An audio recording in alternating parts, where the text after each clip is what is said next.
Hello everyone. I'm here to help you today. I know you're using this video to sleep. So before that, don't forget to like the video and subscribe to the channel. Also, where are you from and what time are you watching? Now, sit back and relax. My name is Dr. Miriam Castellane, and 17 months ago, I never would have believed that human memory could be extracted, stored, and replayed like data on a hard drive. I was a neuroscientist. I'm a neuroscientist, though I haven't practiced since what happened at the Veridia Institute. My specialty was memory consolidation during sleep, the mechanisms by which our brains sort through the debris of daily experience and file away what matters. I'd published extensively, won a handful of awards that looked impressive on office walls, and lived comfortably in the kind of professional obscurity that comes with being competent but not revolutionary. I had a small apartment in Seattle that overlooked the Sound, a cat named Ptolemy who treated me with appropriate disdain, and a routine that varied so little from week to week that I could have automated it. My life was predictable in the way that academic lives often are, bounded by grant applications, peer reviews, and the slow accumulation of knowledge that might, if I was lucky, add one small brick to humanity's wall of understanding. The first contact came through my university email on a Tuesday morning in March. The sender was listed as Dr. Adrian Vex, Director of Cognitive Research at the Veridia Institute for Advanced Neuroscience. I'd never heard of the Veridia Institute, which should have been my first warning. In my field, you know the major players, the Max Planck Institutes, the Howard Hughes facilities, the big university programs. Unknown research centers don't typically employ directors with enough funding to recruit established scientists. But the email was professionally written, the letterhead looked legitimate, and the salary figure mentioned was almost triple what I was making. The project description was vague in that particular way that suggests either extreme secrecy or sophisticated fraud. Pioneering work in memory architecture and sleep state data acquisition. The language had the feel of corporate neuroscience. That uncomfortable marriage between pure research and commercial application that had been growing more common as venture capital discovered the brain. I should have deleted it. I should have recognized the markers of something wrong. The generous offer without an interview, the institute I'd never heard of, the location in rural Oregon hours from any major city.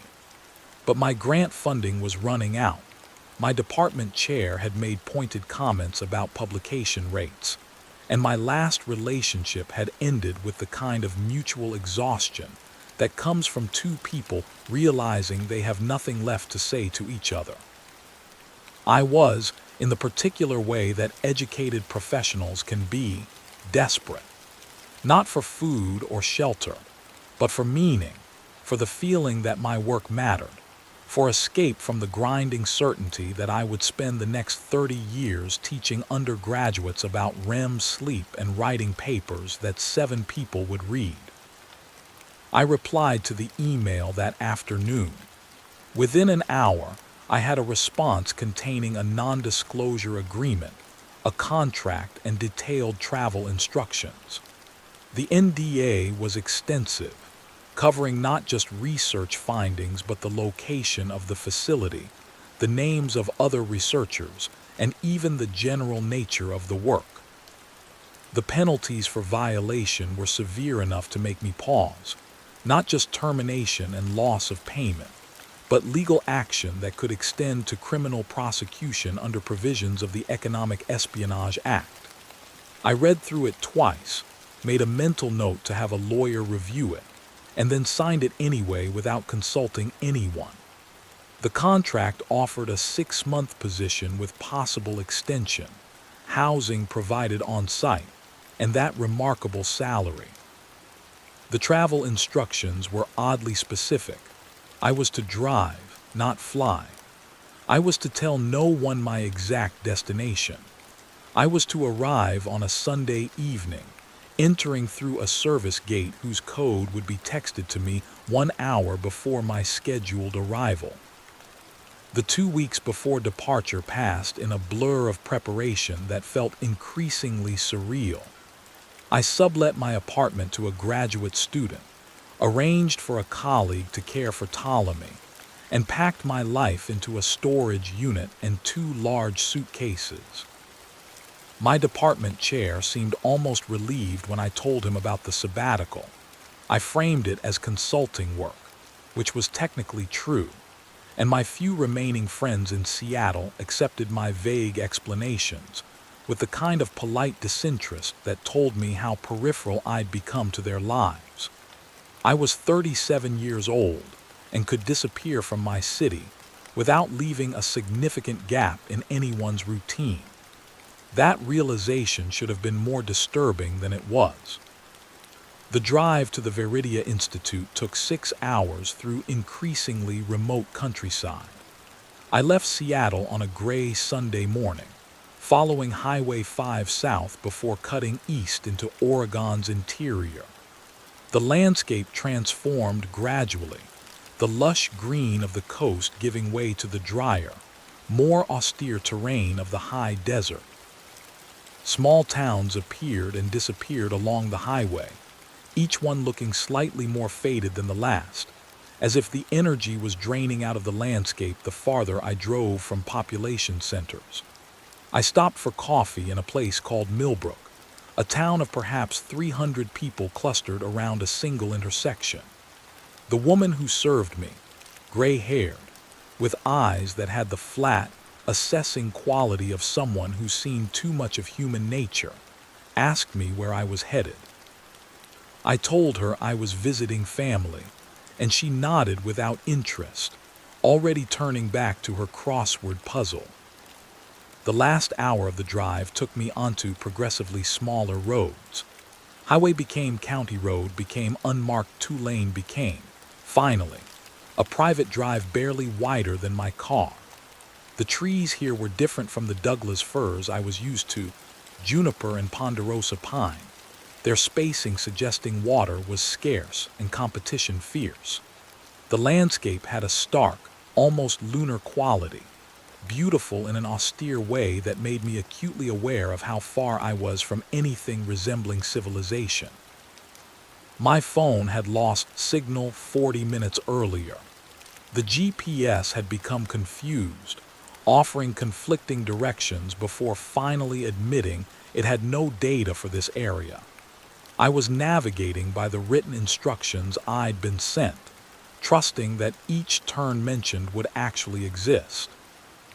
The text with the gate code arrived at exactly 5:47 p.m., 13 minutes before my scheduled 6:00 p.m. arrival.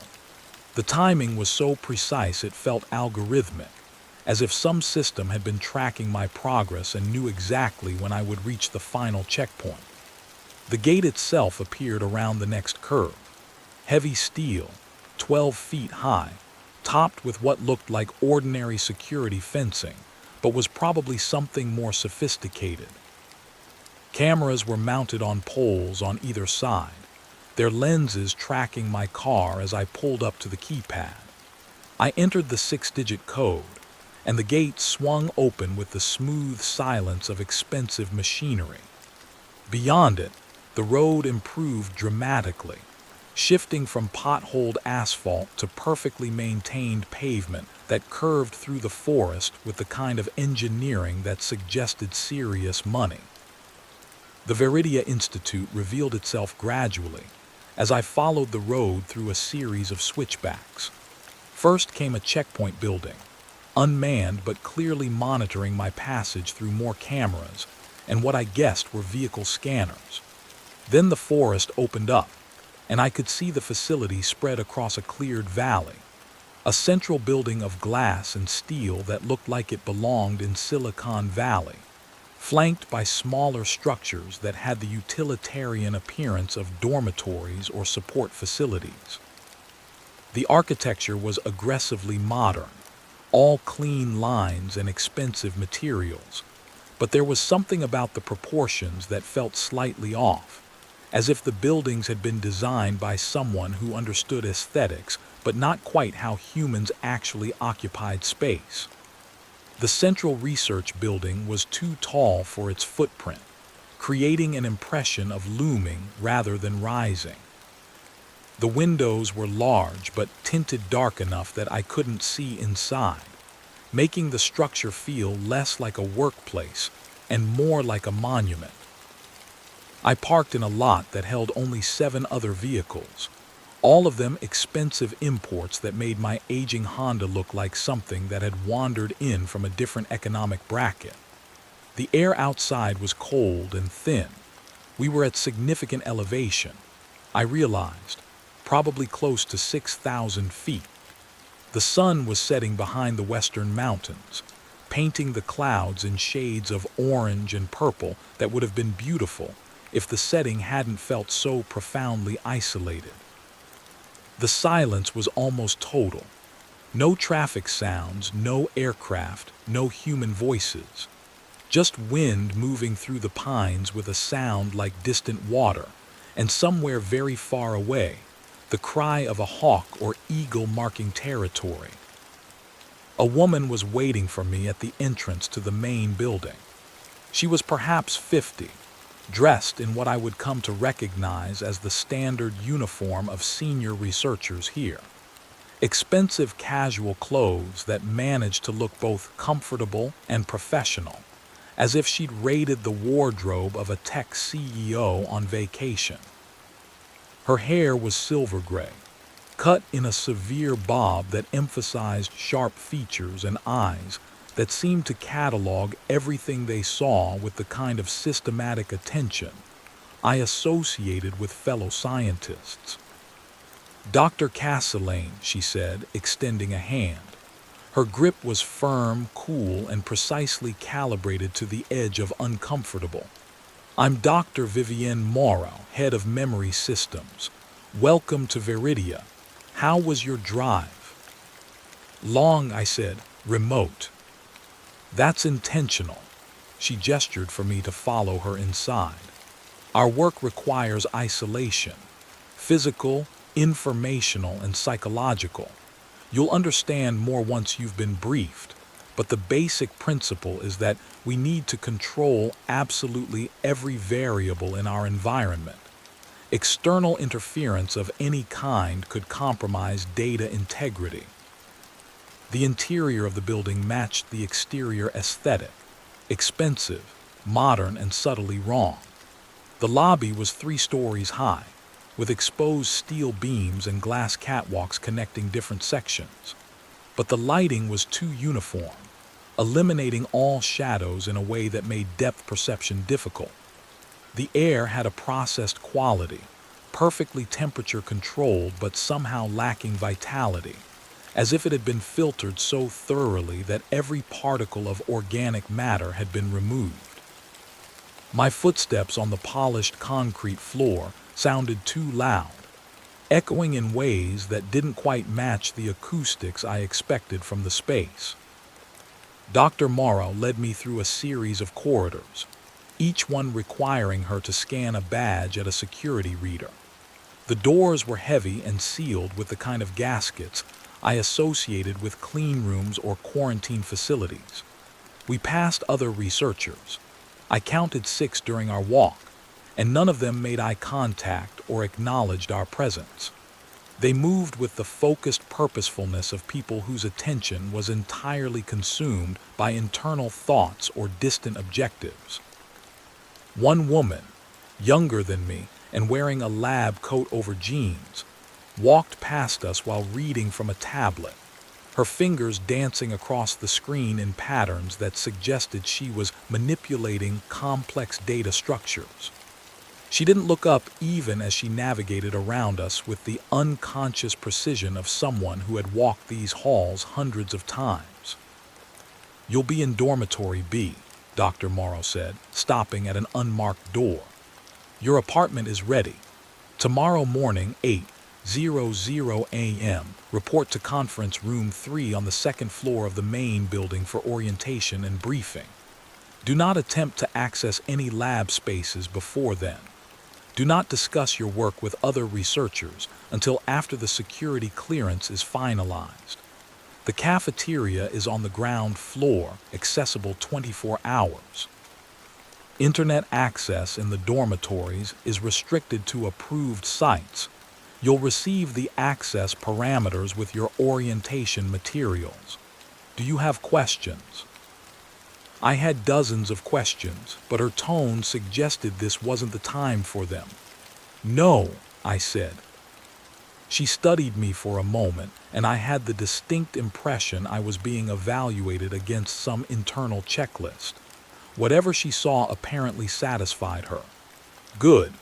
Adrian will see you tomorrow. Get some rest. The first few days can be disorienting. She left me there, her footsteps receding down the corridor with the same precise rhythm she'd maintained throughout our walk. I swiped the key card she'd given me. When had she given it to me? I couldn't remember, and entered the apartment that would be my home for the next 6 months. The space was larger than I'd expected. A living area, bedroom, bathroom, and small kitchenette, all furnished in the same expensive minimalist style as the rest of the facility. Everything was high-end. The mattress felt like it cost more than my car. The kitchen appliances were all smart devices with touch screens. The bathroom fixtures were the kind of precision-engineered German hardware that belonged in design magazines. But there was something sterile about the perfection. The walls were a precise shade of off-white that managed to be both inoffensive and somehow hostile. The artwork, abstract prints in blacks and grays, looked like it had been selected by algorithm to be maximally neutral. There were no personal touches anywhere, no suggestions that any individual human had ever occupied this space.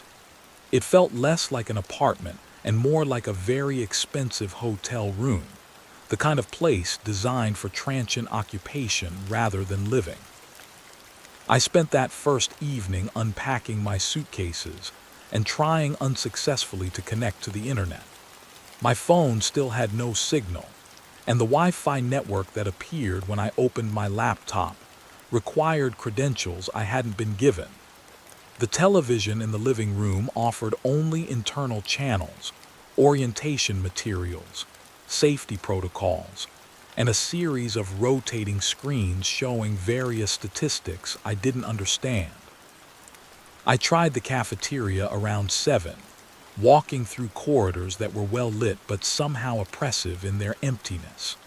The cafeteria itself was surprisingly well stocked, with food that would have been appropriate in a high-end corporate headquarters. I ate alone at a table near the windows, looking out at darkness broken only by the perimeter lights marking the facility's boundaries. In the entire 30 minutes I spent there, only 2 other people appeared, and both of them took their food back to their rooms without acknowledging my existence. Sleep came badly that first night. The bed was too comfortable, the room too quiet, the air too perfectly controlled.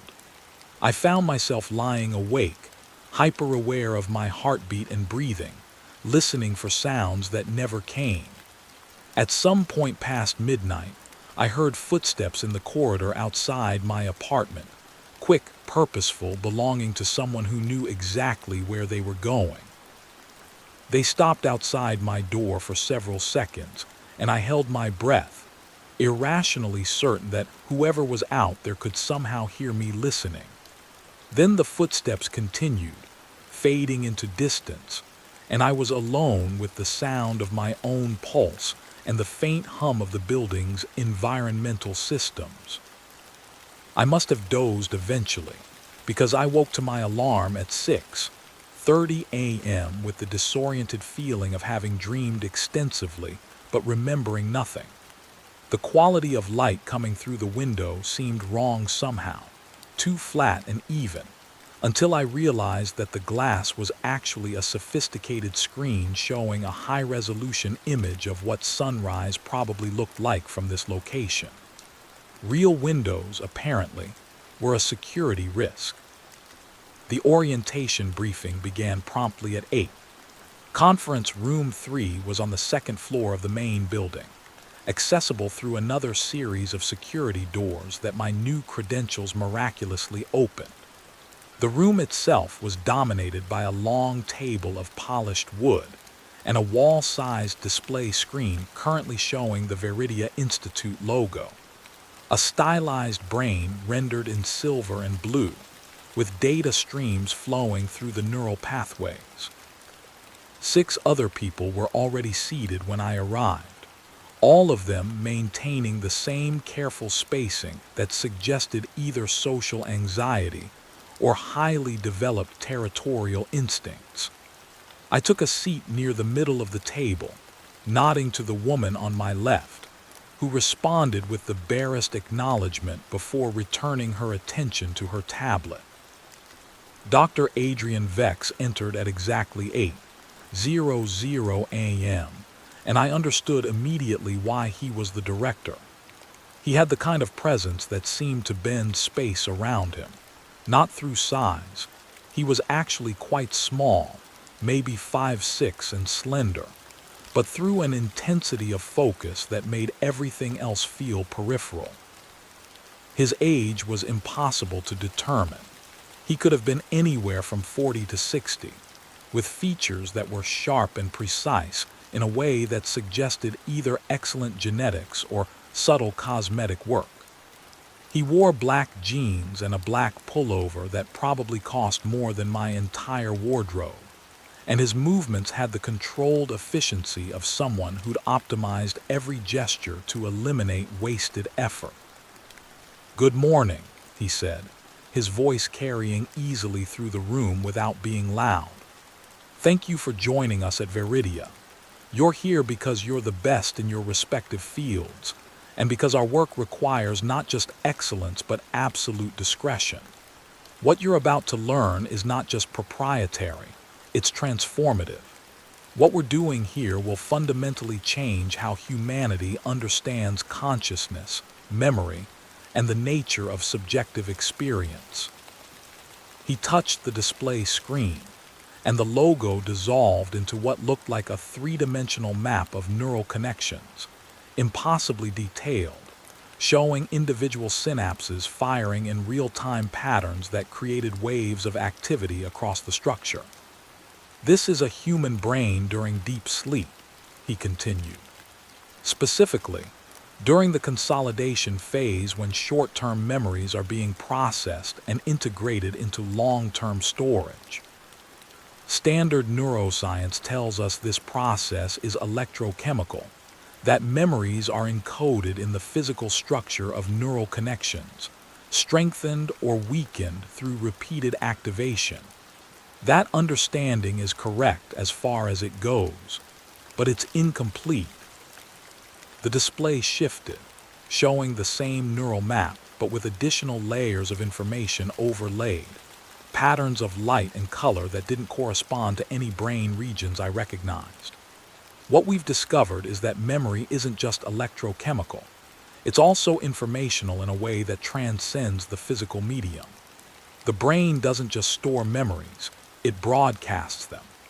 During sleep, especially during certain phases of REM and deep sleep, the brain emits what we call memory radiation. Not electromagnetic, not chemical, but something else. Something that exists at the intersection of information theory and quantum mechanics. Something that can be detected, measured, recorded, and this is the crucial breakthrough, replayed. I felt something cold settle in my stomach. The other researchers around the table were leaning forward, their attention absolute, and I realized with creeping certainty that they'd all heard this before. This orientation wasn't for them. It was for me. I was the new variable in whatever equation they'd been working. "Your research," Dr. Vex said, looking directly at me for the first time. On memory consolidation during sleep made you an ideal candidate for our work. You understand the mechanisms by which the brain processes experience during unconscious states. What we need now is someone who can help us understand what happens when those memories are extracted and experienced by someone else. When the subjective becomes transferable. When one person's past becomes another person's present. The display changed again, showing what looked like a medical imaging suite, but the equipment was unlike anything I'd seen in standard hospitals or research facilities. There were scanning arrays that resembled MRI machines, but with additional components I couldn't identify, and something that looked like a helmet or crown studded with sensors and what might have been emitters or receivers. The memory theater, Dr. Vex said. Our primary research apparatus. Subject A sleeps here in the scanning array while we record their memory radiation during the consolidation phase. That recording is then processed, cleaned, amplified, formatted, and replayed for Subject B in the immersion chamber. Subject B experiences Subject A's memories as if they were their own, with full sensory immersion and emotional resonance. They don't watch the memory, they live it. One of the other researchers, a thin man with wire-rimmed glasses and the kind of nervous energy that suggested too much caffeine, spoke up. How complete is the immersion? Total, Dr. Vex replied. Subject B retains awareness of their own identity, but during playback they experience everything subject experienced. Sight, sound, touch, taste, smell, proprioception, emotion. There's some individual variation in fidelity. Some people are better receivers than others, but average immersion rates are above 92%. The cold feeling in my stomach had spread to my chest. I raised my hand slightly, an absurd gesture in this context, but the only one I could think of. What about consent? Whose memories are being extracted? Dr. Vex smiled, and it didn't reach his eyes. Volunteers, of course, all fully informed and compensated. We maintain a database of memory donors who have agreed to have their experiences recorded and studied. Some of them are here at the facility, researchers like yourselves who have contributed their own memories to the project. Others are recruited specifically for particular types of experience we're interested in studying. What types of experience? I asked, and even as I spoke, I knew the answer wouldn't satisfy me. All types, Dr. Vex said. That's the beauty of the work. We can extract and preserve anything a human brain has experienced. Joy, sorrow, trauma, ecstasy, mundane daily routines, extraordinary events. We're building a library of human experience that's more complete and more accurate than any video recording or written account could ever be. We're creating a technology that will let anyone experience anything. The therapeutic applications alone are revolutionary. Imagine treating PTSD by letting patients experience calm and safety as completely as they experience their trauma. Imagine teaching medical procedures by letting students experience successful surgeries from the perspective of master surgeons. Imagine preserving the memories of the dying so that their experiences aren't lost to death. The other researchers were nodding, their enthusiasm evident, but all I could think about was the potential for abuse so vast it made my head swim. The ability to extract and replay human experience. Who would control that? Who would decide what memories were acceptable to record and share? What happened if the technology escaped the laboratory? I opened my mouth to voice these concerns, then stopped. The NDA I'd signed came back to me with sudden, terrible clarity. I'd already agreed not to discuss any of this with anyone outside the facility. I'd already committed to 6 months of work on a project I'd only just learned the true nature of. I'd put myself in a position where backing out would likely involve legal consequences I couldn't afford.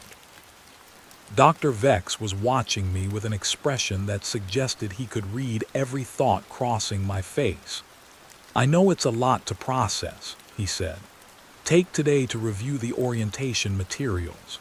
Tomorrow, you'll start with observation sessions, watching the memory extraction and playback process with existing subjects. By the end of the week, if you're comfortable, you'll participate as a receiver in a controlled trial. Nothing dramatic, just simple pleasant memories to establish your baseline immersion rate and identify any contraindications. After that, we'll discuss your specific research role in the project." He dismissed us with a gesture, and the other researchers filed out with the same careful avoidance of interaction they'd maintained throughout the meeting. I sat alone in the conference room for several minutes after they'd gone, staring at the now blank display screen and trying to organize my thoughts into something coherent. I'd come here thinking I was going to be doing standard neuroscience research, studying sleep and memory through conventional means. Instead, I'd walked into something that felt less like science and more like a fundamental violation of the boundaries that should exist between one consciousness and another. I should have left then, should have walked out of that building, gotten in my car, and driven back to Seattle without looking back. The money wasn't worth participating in research that felt this ethically dubious. The professional opportunity wasn't worth being complicit in work that had such obvious potential for harm. But I didn't leave. I told myself I needed to learn more, to understand the full scope of the project before making a decision. I told myself that maybe my concerns were overblown, that there were safety protocols and ethical guidelines I hadn't been briefed on yet. I told myself that walking away without at least trying to understand would be cowardice. What I didn't tell myself, what I couldn't quite admit even in the privacy of my own thoughts, was that I was curious, desperately, shamefully curious about what it would feel like to experience someone else's memory as if it were my own. To know with absolute certainty what another person had felt and thought and perceived. To break through the fundamental isolation of consciousness and touch, even briefly, another subjective reality. That curiosity, I would learn, was exactly what they'd been counting on when they recruited me. The rest of that first week passed in a disorienting blur of technical briefings, lab orientations, and increasingly detailed explanations of the memory theater's capabilities. I learned that the memory extraction process took approximately 4 hours and required the subject to be in natural sleep. Sedation or anesthesia produced corrupted recordings that were unusable for playback. I learned that the playback process was shorter, usually 2 to 3 hours depending on the length and complexity of the memory being replayed, and that receivers remained conscious but immobile during the experience, their bodies paralyzed through a modified version of the same mechanism that prevents physical movement during REM sleep. I learned that the facility maintained over 15,000 hours of recorded memories in its archive, cataloged by type, intensity, and various metadata tags that allowed researchers to select specific experiences for study. I met the other members of the research team in fragments and pieces, learning names without learning anything about the people who bore them.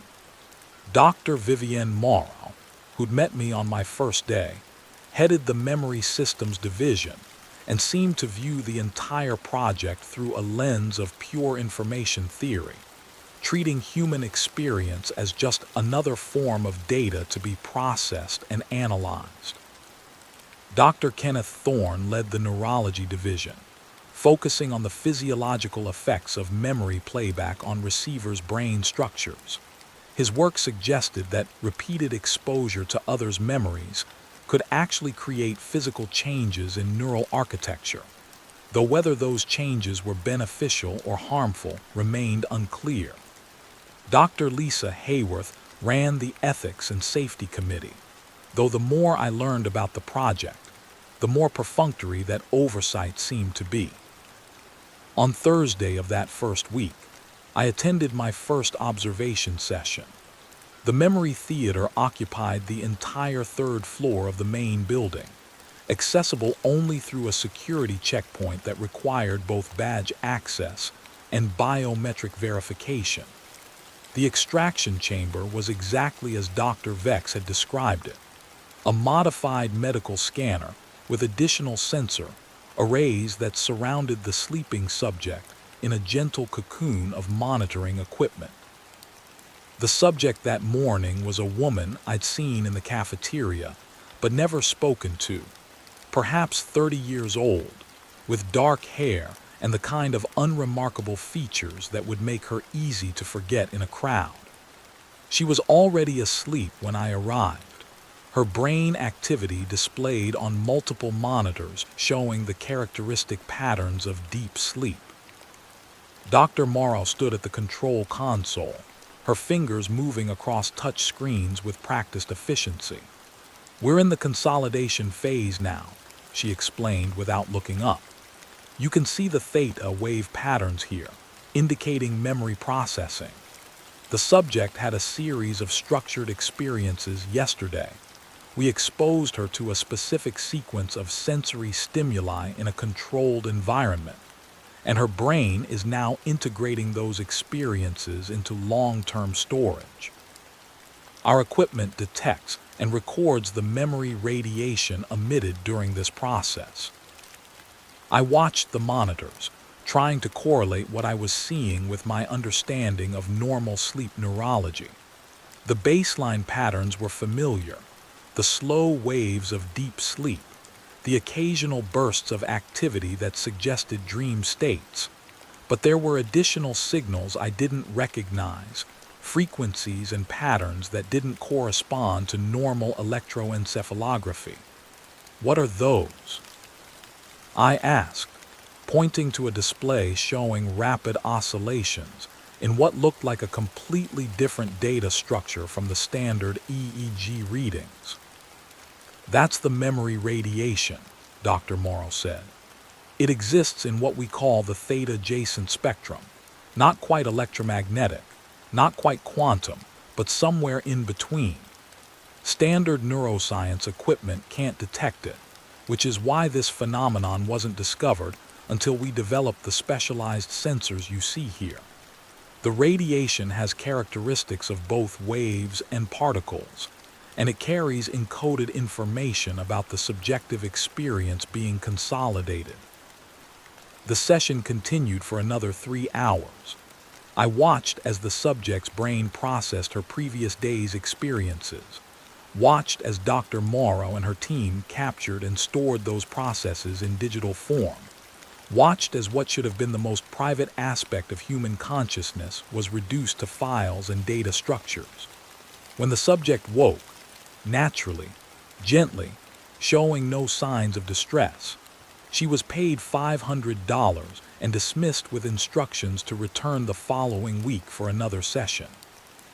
She left smiling, apparently pleased with the easy money. The playback session was scheduled for the afternoon. The receiver was Dr. Kenneth Thorne himself, who'd volunteered to demonstrate the process for my benefit.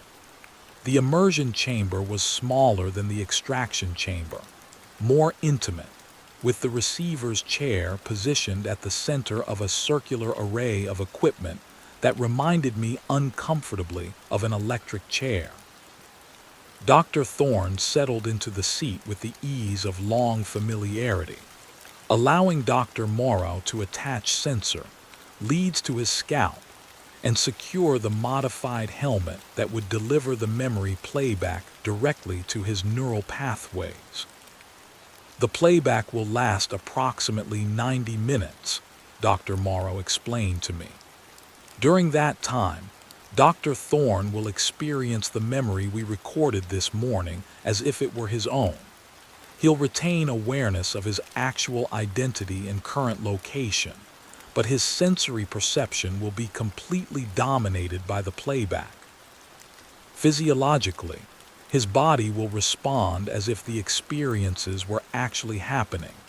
Increased heart rate during exciting moments, emotional responses appropriate to the memory content, even minor motor activation that we suppress through targeted paralysis to prevent physical injury.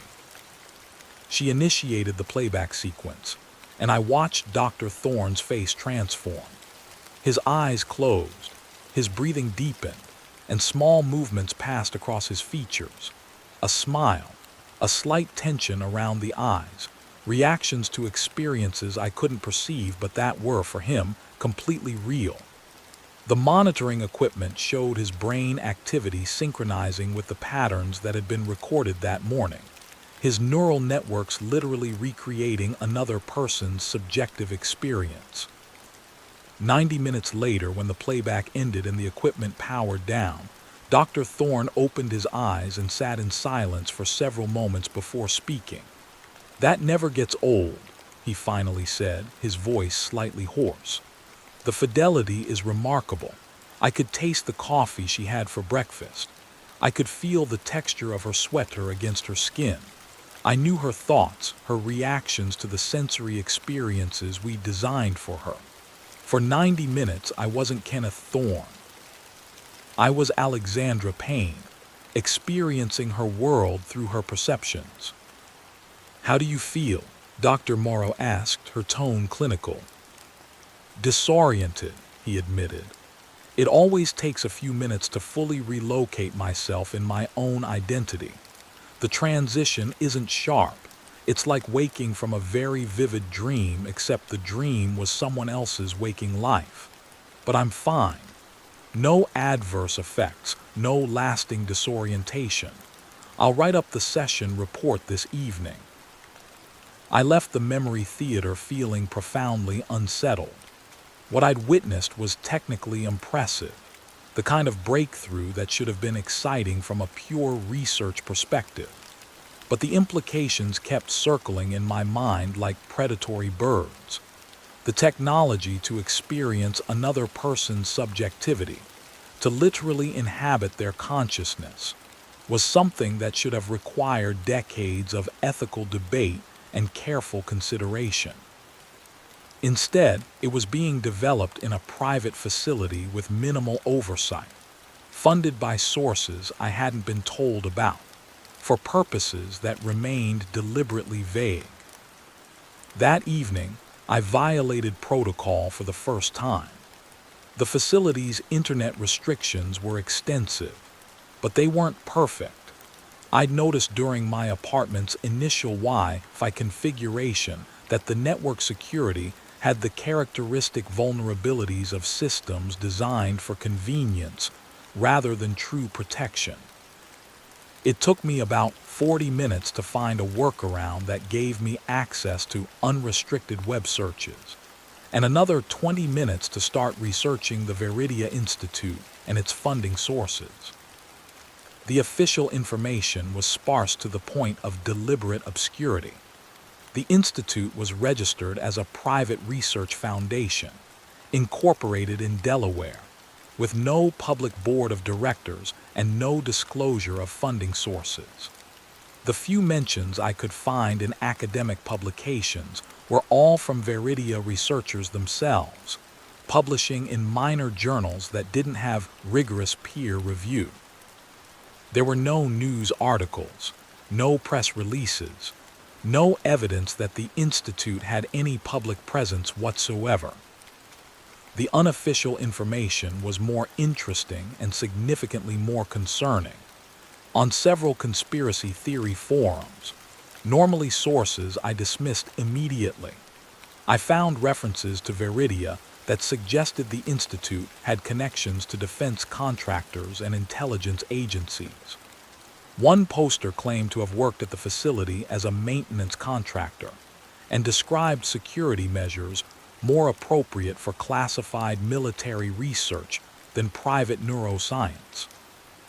Another claimed that Veridia was developing memory technology for interrogation purposes, allowing intelligence agencies to extract information from prisoners without leaving physical evidence of torture. I should have dismissed these claims as paranoid speculation.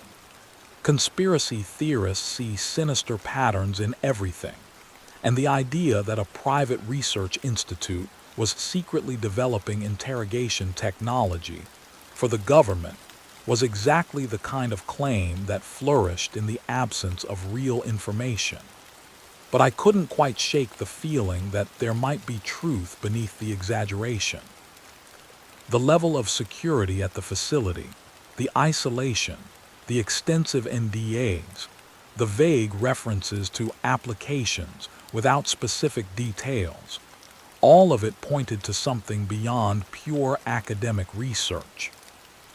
I spent that night lying awake in my too comfortable bed, listening to the building's systems humming their mechanical lullaby, and trying to decide what to do with my suspicions. I could confront Dr. Vex directly, but that would reveal that I'd violated the facility's security protocols to research the Institute's background. I could simply leave, breaking my contract and potentially facing legal consequences, but that would mean abandoning any chance to learn what was really happening here or to influence the direction of the research. I could stay, collect evidence, and attempt to blow the whistle on whatever unethical practices I discovered, but that path led to outcomes I couldn't predict or control. In the end, I chose the coward's path. I decided to stay and watch, to gather information before making any decisions, to tell myself that I needed to fully understand the situation before taking action. I would participate in the initial trial sessions as planned, experience the technology firsthand, and use that access to learn as much as possible about the project's true objectives. The decision felt like a compromise at the time. Later, I would recognize it as the moment I became complicit in what was happening at Veridia. Friday afternoon, I sat in the receiver's chair for the first time. Dr. Morrow had selected what she called a baseline memory, a recording from a donor who'd spent an afternoon hiking in the mountains, experiencing nothing more intense than mild physical exertion and aesthetic appreciation of natural beauty. "It's important to start simple," she explained as she attached the sensor leads to my scalp. "Your brain needs to acclimate to processing memory radiation. Too much intensity too quickly can cause severe disorientation or even temporary dissociation." The helmet settled over my head with a weight that was both physical and psychological. I could feel my heart rate accelerating, could sense my body preparing for fight or flight even though I was strapped into an immobilized position. Dr. Morrow's voice came through small speakers near my ears. "Playback initiating in 30 seconds. Remember, you'll retain awareness of your own identity, but your sensory systems will be dominated by the memory. Try to relax and let the experience unfold naturally. If you experience severe distress, we can terminate the playback immediately." The countdown reached 0, and my world changed. I was walking on a trail through pine forest, my boots, not my boots, someone else's boots, but I could feel them as if they were mine, crunching on gravel and fallen needles. The sun was warm on my face, the air crisp and clean with the particular freshness of high altitude. I could smell pine resin and wildflowers, could hear birds calling from the canopy above, could feel the pleasant burn in my legs from sustained climbing. Every sensation was perfectly clear, perfectly real. indistinguishable from direct experience except for the thin thread of awareness that told me I was Dr. Miriam Castelain, sitting in a chair in a laboratory in Oregon, experiencing someone else's afternoon through technology I barely understood. The memory that wasn't mine unfolded with the organic randomness of actual experience. I paused to drink water from a bottle in the backpack I wore. I could taste the water, slightly metallic from the container, and looked out over a valley that opened up to my left. The view was spectacular, layers of forested ridges receding into blue distance, and I felt a surge of emotion that wasn't quite my own.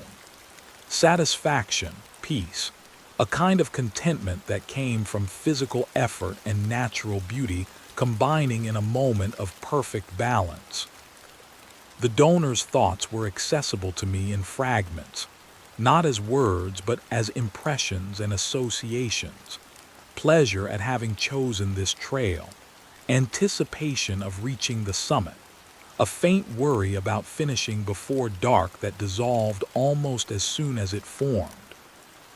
Time moved strangely in the memory.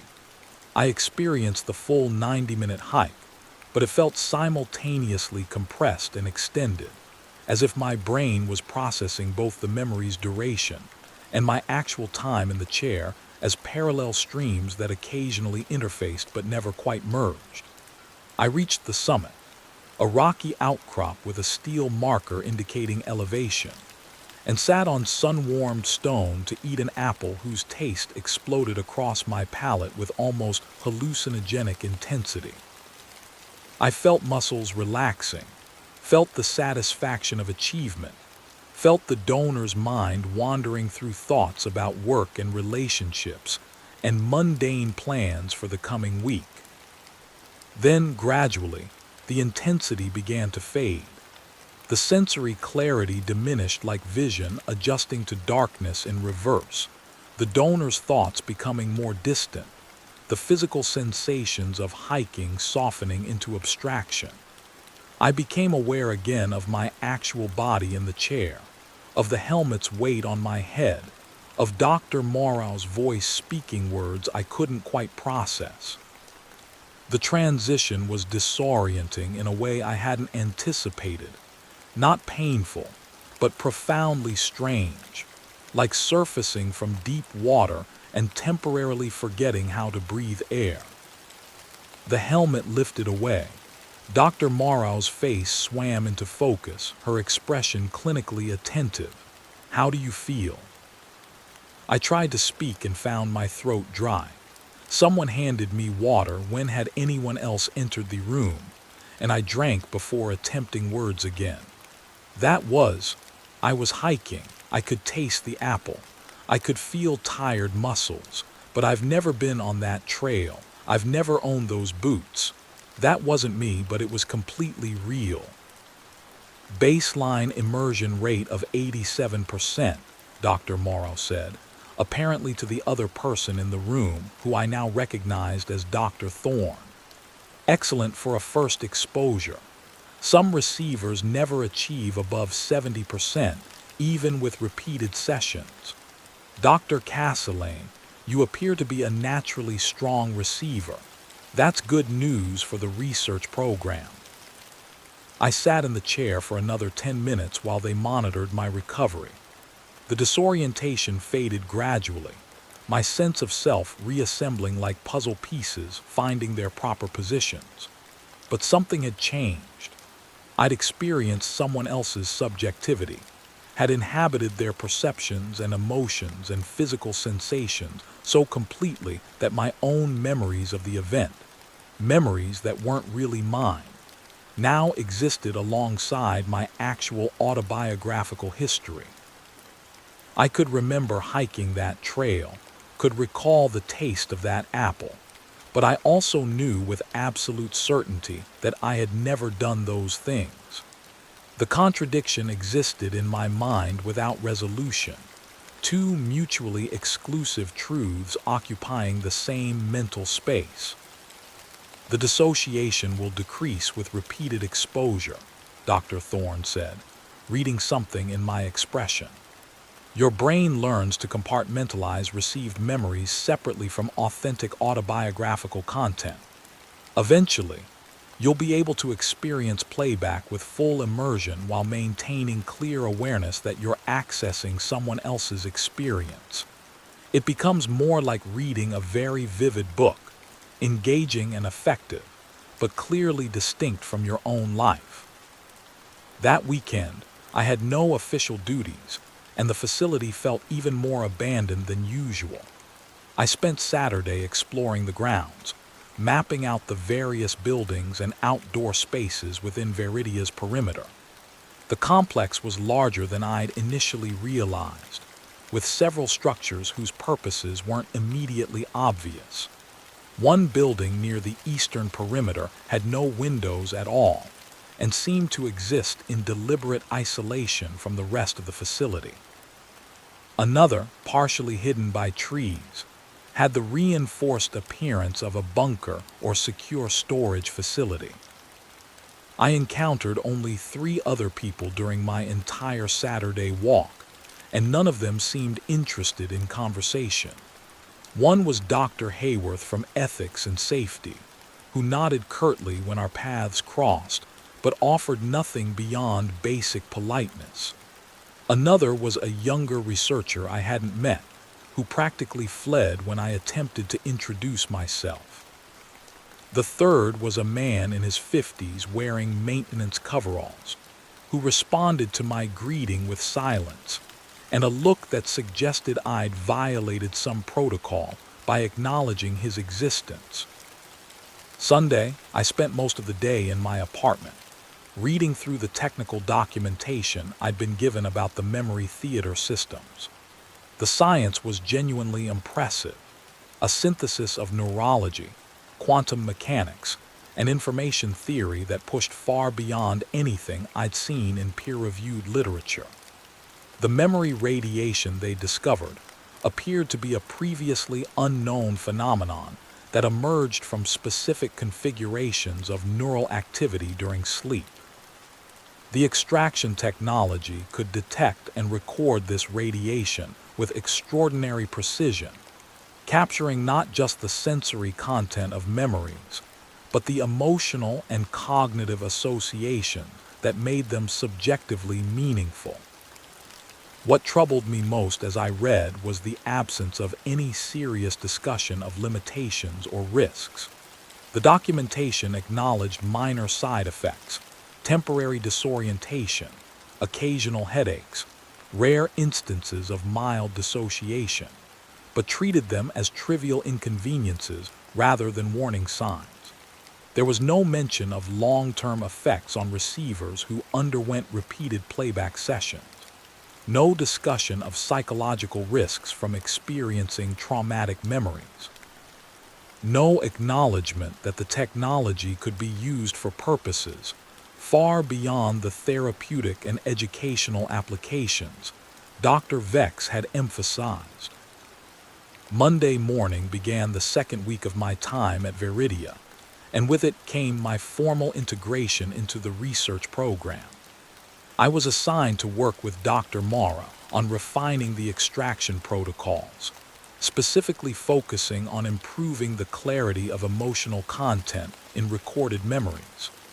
The work was technically challenging and intellectually engaging in exactly the ways I'd hoped when I first came to the facility.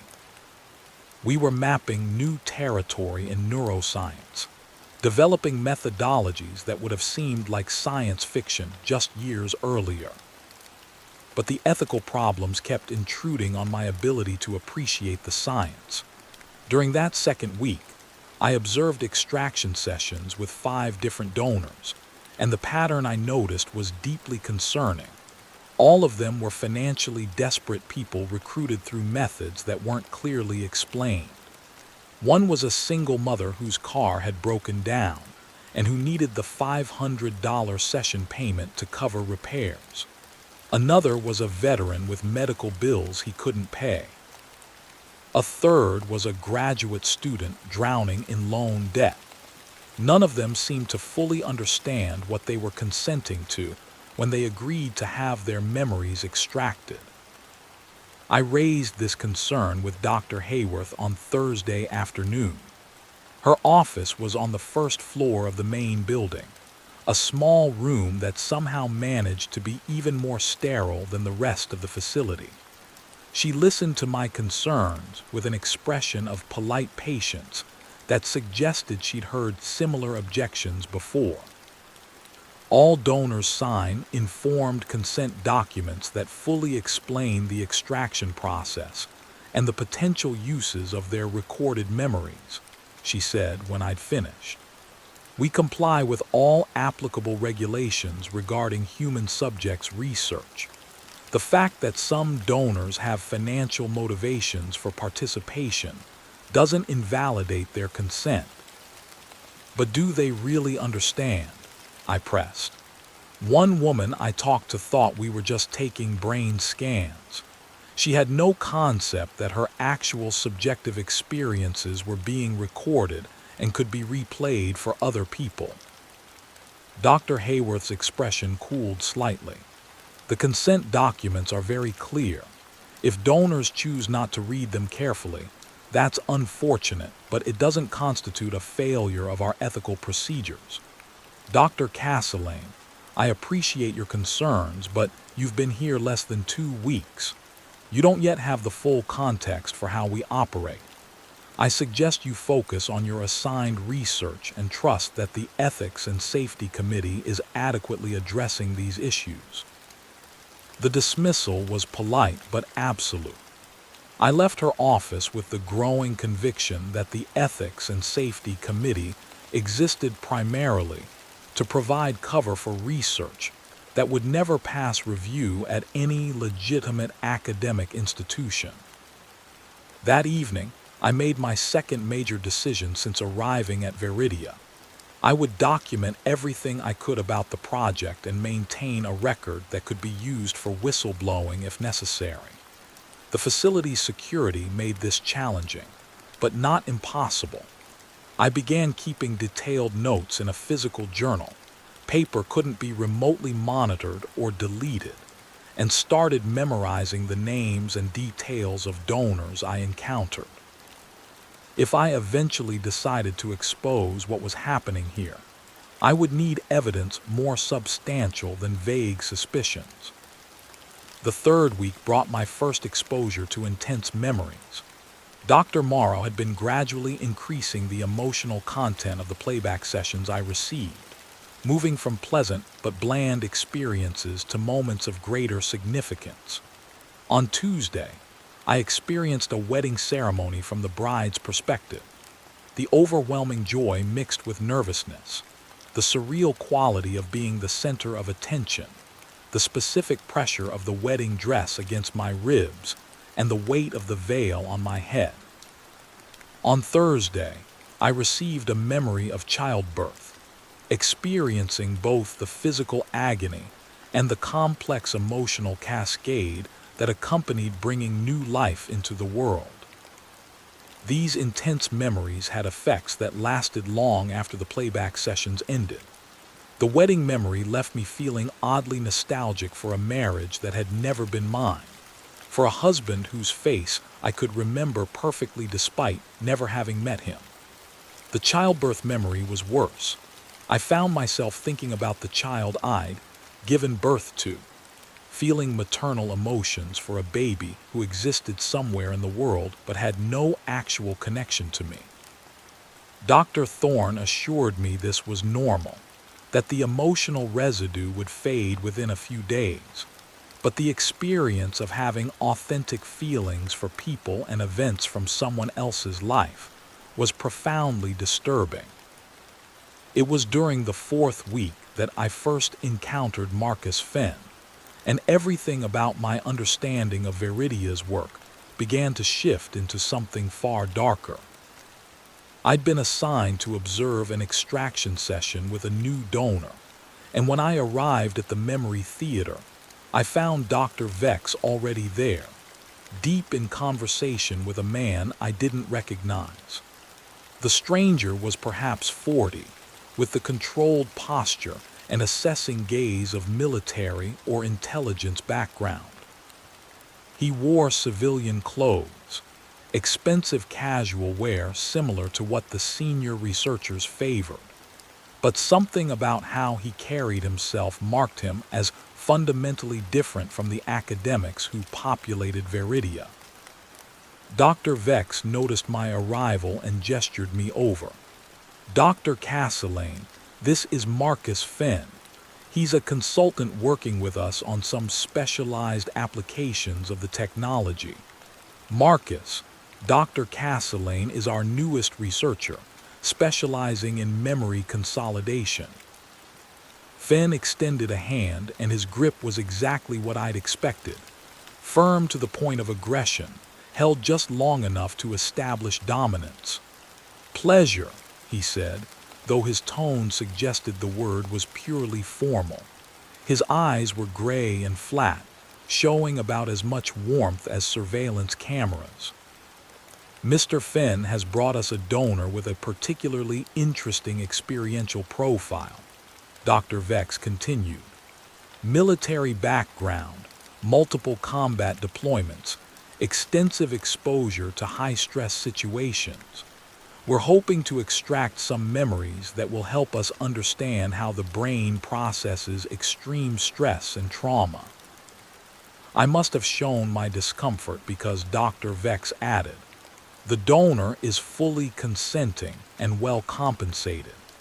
This is an opportunity to gather data that would be extremely difficult to obtain through conventional research methods." The donor himself arrived a few minutes later, escorted by someone I assumed was facility security. He was younger than Fenn, maybe 30, with the lean build and alert demeanor of someone accustomed to physical danger. But there was something wrong about his presence, a tension in his movements, a quality to his silence that suggested not consent but compliance under duress.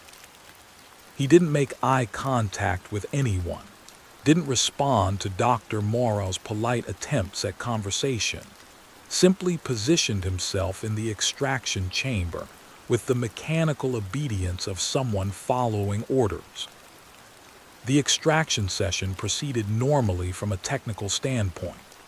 The donor fell asleep, aided, I noticed, by pharmaceutical assistance that wasn't standard protocol, and his brain activity showed the characteristic patterns of memory consolidation.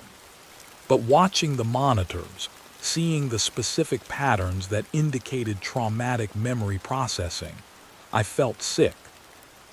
We were recording someone's worst experiences, moments of terror and violence that should have remained private, and doing it in a context that felt far more coercive than consensual. After the session ended and the donor was paid and escorted out, Marcus Fenn approached me. "I understand you're new to Veridia's work," he said.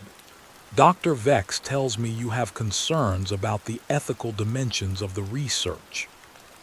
"I have questions," I said carefully. "That's natural. The work here challenges conventional boundaries, but consider the potential applications.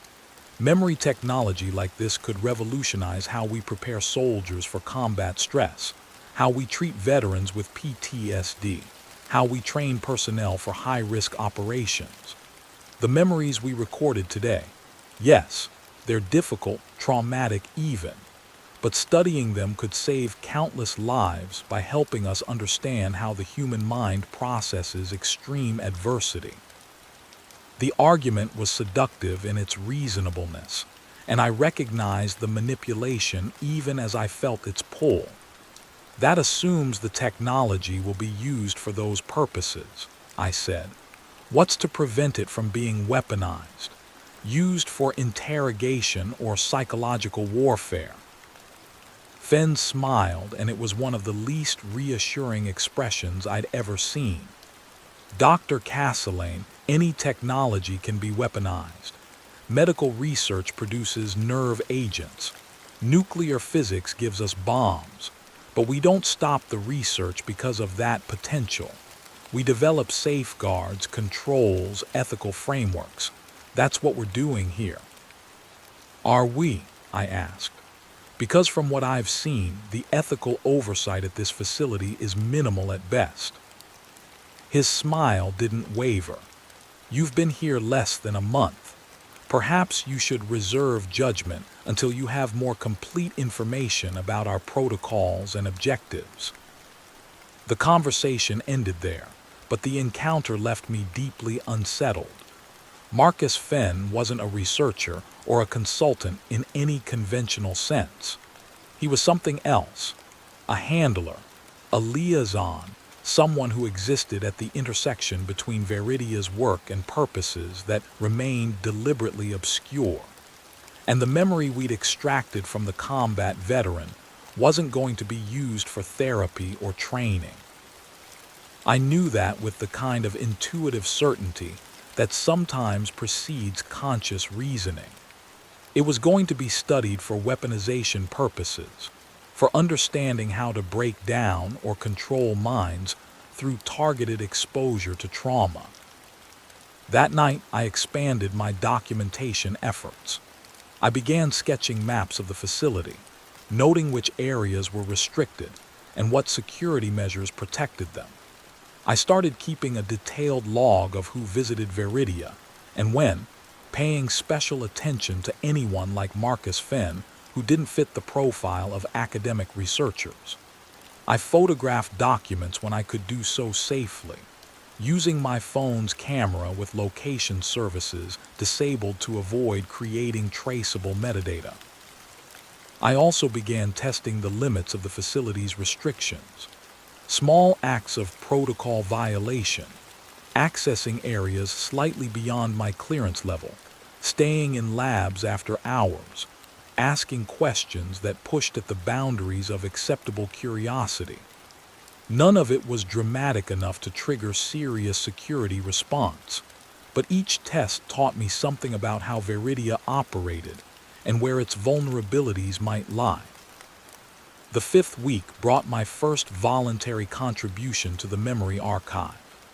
Dr. Vex had requested that all researchers donate at least a few memories to the database, arguing that understanding the technology required experiencing it from both ends, as receiver and as donor. I'd been resisting, uncomfortable with the idea of having my subjective experiences extracted and stored, but the pressure was becoming difficult to ignore. Refusing entirely would mark me as uncooperative, potentially limiting my access to information I wanted to gather. So I agreed to donate a memory, but I chose it carefully. A childhood afternoon spent reading in my grandmother's garden, emotionally significant to me, but containing no information that could be weaponized or used for any purpose beyond understanding how the brain processes peaceful contentment. The extraction session was stranger than I'd anticipated.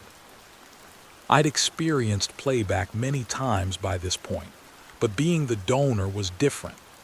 There was something vulnerable about lying in the scanner, allowing machinery to reach into my sleeping brain and copy experiences that had been mine alone. When I woke, I felt obscurely violated, as if something had been taken from me that I could never fully reclaim.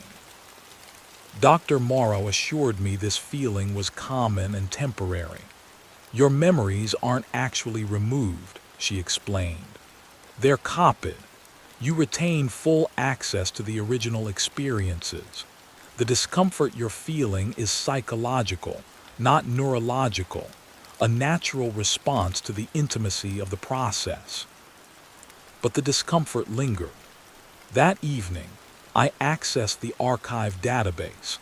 I'd obtained the credentials through methods I preferred not to examine too closely, and discovered that my donated memory had already been tagged and cataloged, assigned a reference number and metadata descriptors that reduced a precious afternoon with my grandmother to searchable fields in a database.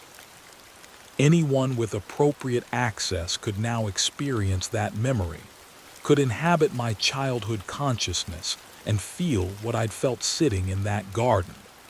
The violation of privacy felt profound and irreversible. While I was in the archive database, I began exploring the full extent of the memory collection.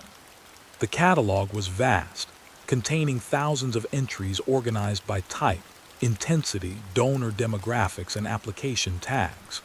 Most were mundane, routine daily experiences donated by researchers or paid subjects. But there were also categories that made my stomach clench. Interrogation resistance training, trauma response baseline, induced fear protocols, coerced compliance models. I clicked into one of the trauma response entries, and the description made me close the browser immediately. The memory had been extracted from a woman who'd survived a violent assault, and the clinical language describing her terror and pain was so casually horrific that I felt nauseous reading it. This wasn't therapeutic research. This was the systematic cataloging of human suffering for purposes I could only partially imagine, none of them benign. I spent that night seriously considering how to extract myself from Veridia and what I could do with the information I'd gathered. Leaving would be difficult. The contract I'd signed included non-compete clauses and financial penalties that would be ruinous. But staying felt increasingly like complicity in research that violated every ethical principle I'd been trained to uphold. The decision was made for me the following morning when Dr. Vex summoned me to his office. The summons came via email with a terse instruction to report at 10:00 a.m., and the tone suggested that refusal wasn't an option. I arrived precisely on time and found him seated behind a desk of dark wood that looked like it cost more than my car, with Marcus Fenn occupying one of the visitor chairs.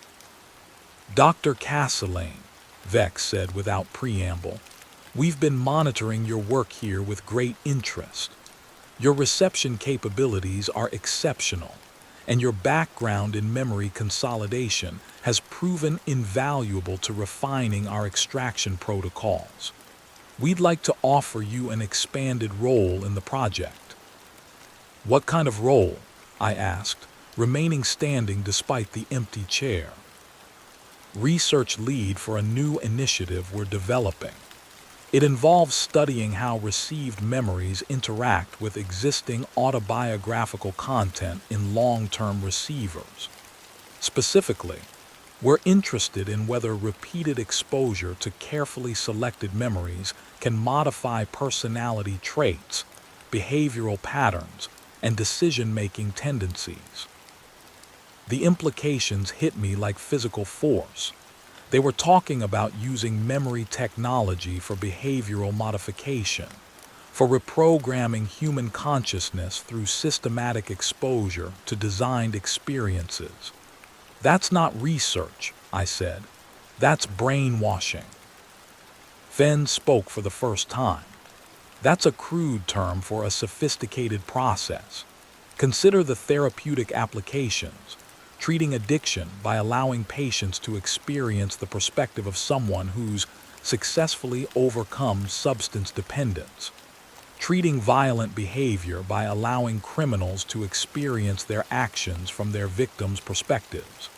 The potential for rehabilitation and healing is enormous. And the potential for abuse is infinite," I countered. "What you're describing is a technology that could be used to override individual autonomy, to replace someone's authentic experiences and responses with manufactured ones." Dr. Vex leaned back in his chair, steepling his fingers in a gesture that was probably meant to appear contemplative, but just looked condescending.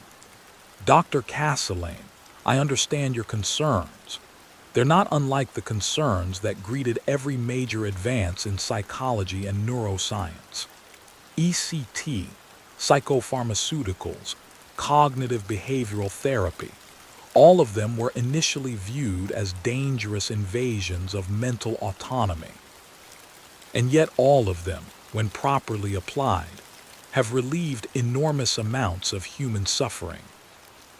Those technologies didn't involve replacing someone's memories with experiences from other people's lives, I said. Didn't they? Vex challenged. Therapy is fundamentally about changing how people remember and interpret their experiences. Medication alters the neurochemistry that determines emotional responses to memories. What we're doing is more direct, certainly, but not categorically different. We're giving people access to experiences that can expand their consciousness, challenge their assumptions, and allow them to develop empathy and understanding that would be impossible through conventional means. I recognized the argument's sophistication and how carefully it had been constructed to appeal to exactly the kind of idealism that had drawn me to neuroscience in the first place. If I believed what Vex was saying, if the technology really would be used primarily for therapy and rehabilitation, then my objections might be overstated caution rather than justified alarm. But I didn't believe him. Marcus Fenn's presence made that impossible. Whatever therapeutic applications might exist for memory technology, they weren't the primary purpose here. I need time to think about this, I said. Vex's expression hardened slightly. Of course, take the rest of the day. But Dr. Castellane, I should mention that this opportunity comes with significant additional compensation and a promotion to senior researcher status. It also comes with expanded access to our facilities and full briefing on all aspects of the program. Declining would suggest a lack of commitment to Viridia's mission that might affect your continued position here. The threat was politely phrased but absolutely clear. Accept the role or face termination, with all the professional and financial consequences that would entail. I left Vex's office feeling trapped in a situation that had seemed so straightforward 6 weeks earlier. I'd come to Viridia for an interesting research position and good salary. Now, I was being offered a promotion into what amounted to developing tools for mind control, with the understanding that refusal would likely mean the end of my career and potentially legal action over NDA violations. The rest of that day passed in a fog of anxious deliberation. I walked the facility's grounds, trying to organize my thoughts into some coherent decision framework. The arguments on both sides circled endlessly. The potential good the technology could do versus the certainty it would be abused. My duty to expose unethical research versus my powerlessness to effect meaningful change. My professional obligations versus my moral responsibilities. By evening, I'd reached a conclusion that felt less like a decision and more like a recognition of inevitable trajectory. I would accept the promotion, but I would do so with the explicit intention of gathering enough information to expose Viridia's work to proper authorities. I would document everything, maintain detailed records, and build a case that could withstand legal scrutiny. Then, when I had sufficient evidence, I would leave and take that evidence to journalists, regulatory agencies, and anyone else who might have the power to shut down the program. It was a plan built on hubris and naivety, though I didn't recognize that at the time. I thought I could infiltrate the darker aspects of Viridia's research, maintain my ethical integrity while appearing to cooperate, and emerge with enough evidence to destroy the program from outside. What I didn't understand was that the technology I was studying didn't just affect the subjects in the memory theater. It affected everyone who came into sustained contact with it, eroding the boundaries between self and other, authentic experience and received memory, until the distinction between cooperation and complicity became impossible to maintain. I accepted the promotion the next morning. Dr. Vex seemed pleased but unsurprised, as if my decision had been foreordained. The expanded access he'd promised materialized immediately. New credentials that opened previously restricted areas. Invitations to meetings I'd only heard about secondhand. Access to research data that had been carefully withheld during my first weeks at the facility. The full scope of Veridia's work revealed itself in fragments over the following days, and each revelation was more disturbing than the last. The memory theater I'd been working in was actually the smallest and least sophisticated of 3 facilities at the complex. The second theater, in the windowless building I'd noticed during my early exploration of the grounds, was dedicated to what they called intensive modification protocols. Extended playback sessions using carefully curated sequences of memories designed to systematically alter receivers' cognitive and emotional patterns. The third facility was something I wasn't supposed to learn about, but my expanded access included database entries that referenced equipment and procedures located in sublevel 3.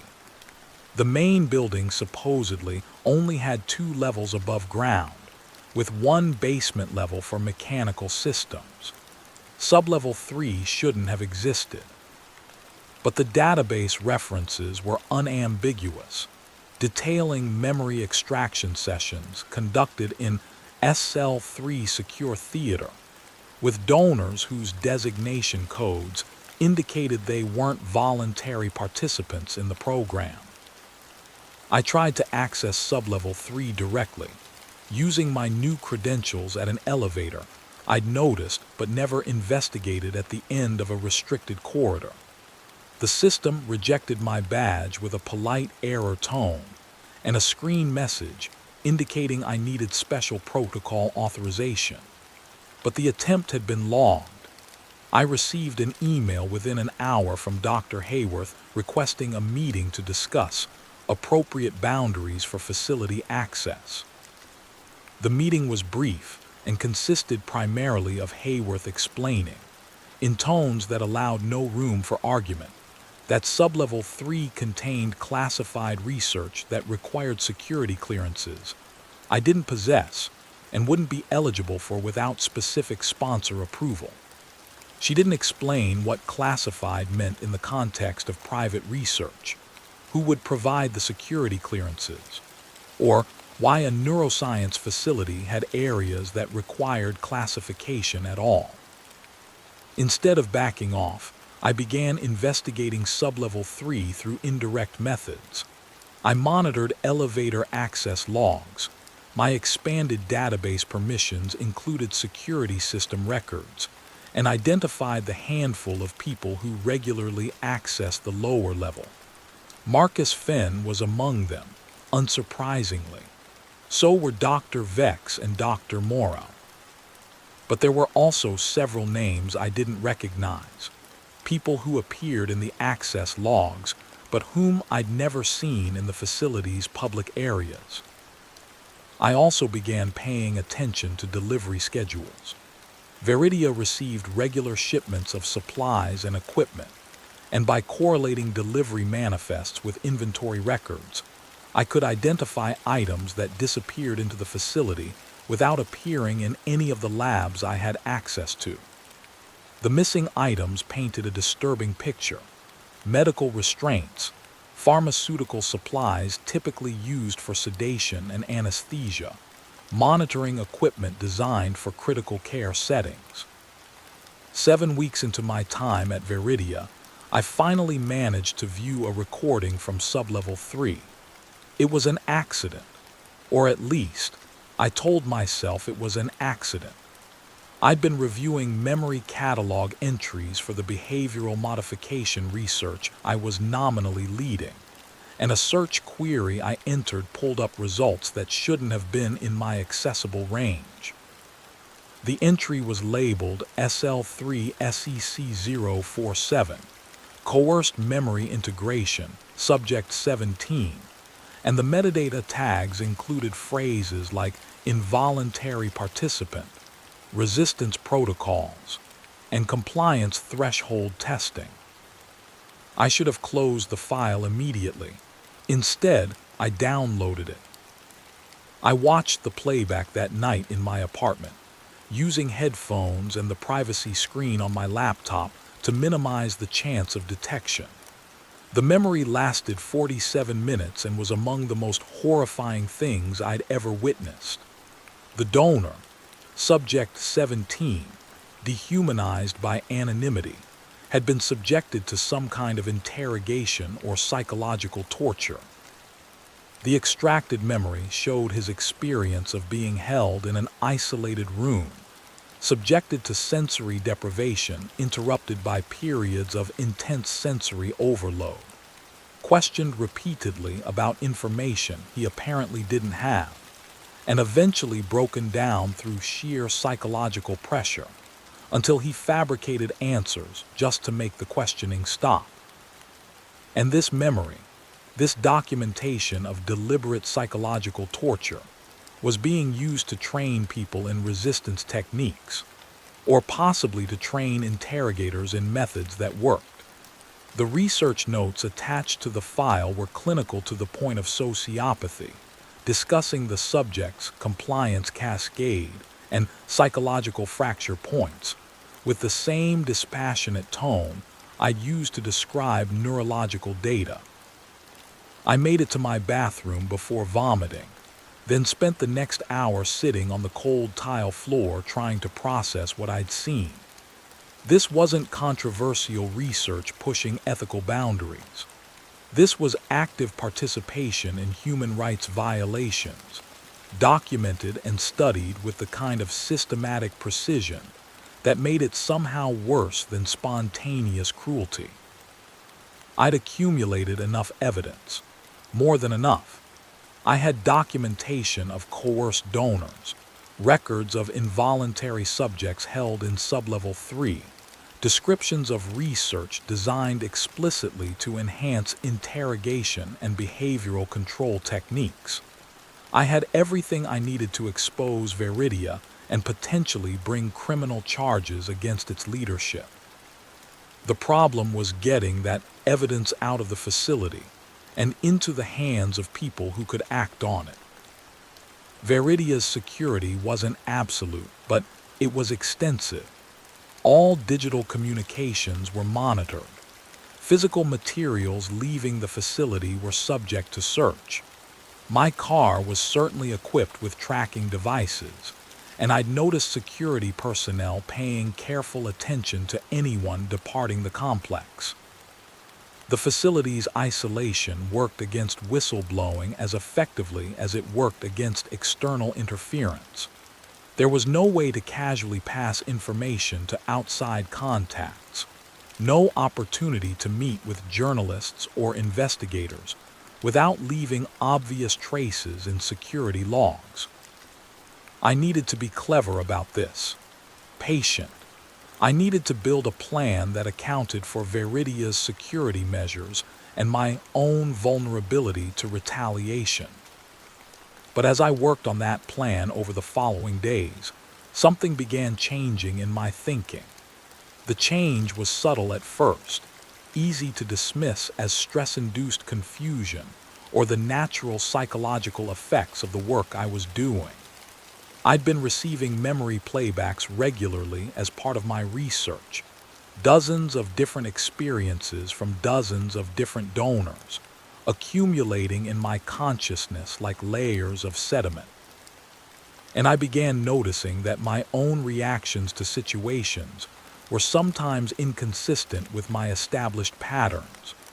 Small things, food preferences that shifted suddenly, emotional responses to stimuli that didn't match my historical baselines, even occasional flashes of knowledge or skill I couldn't account for through my actual experiences.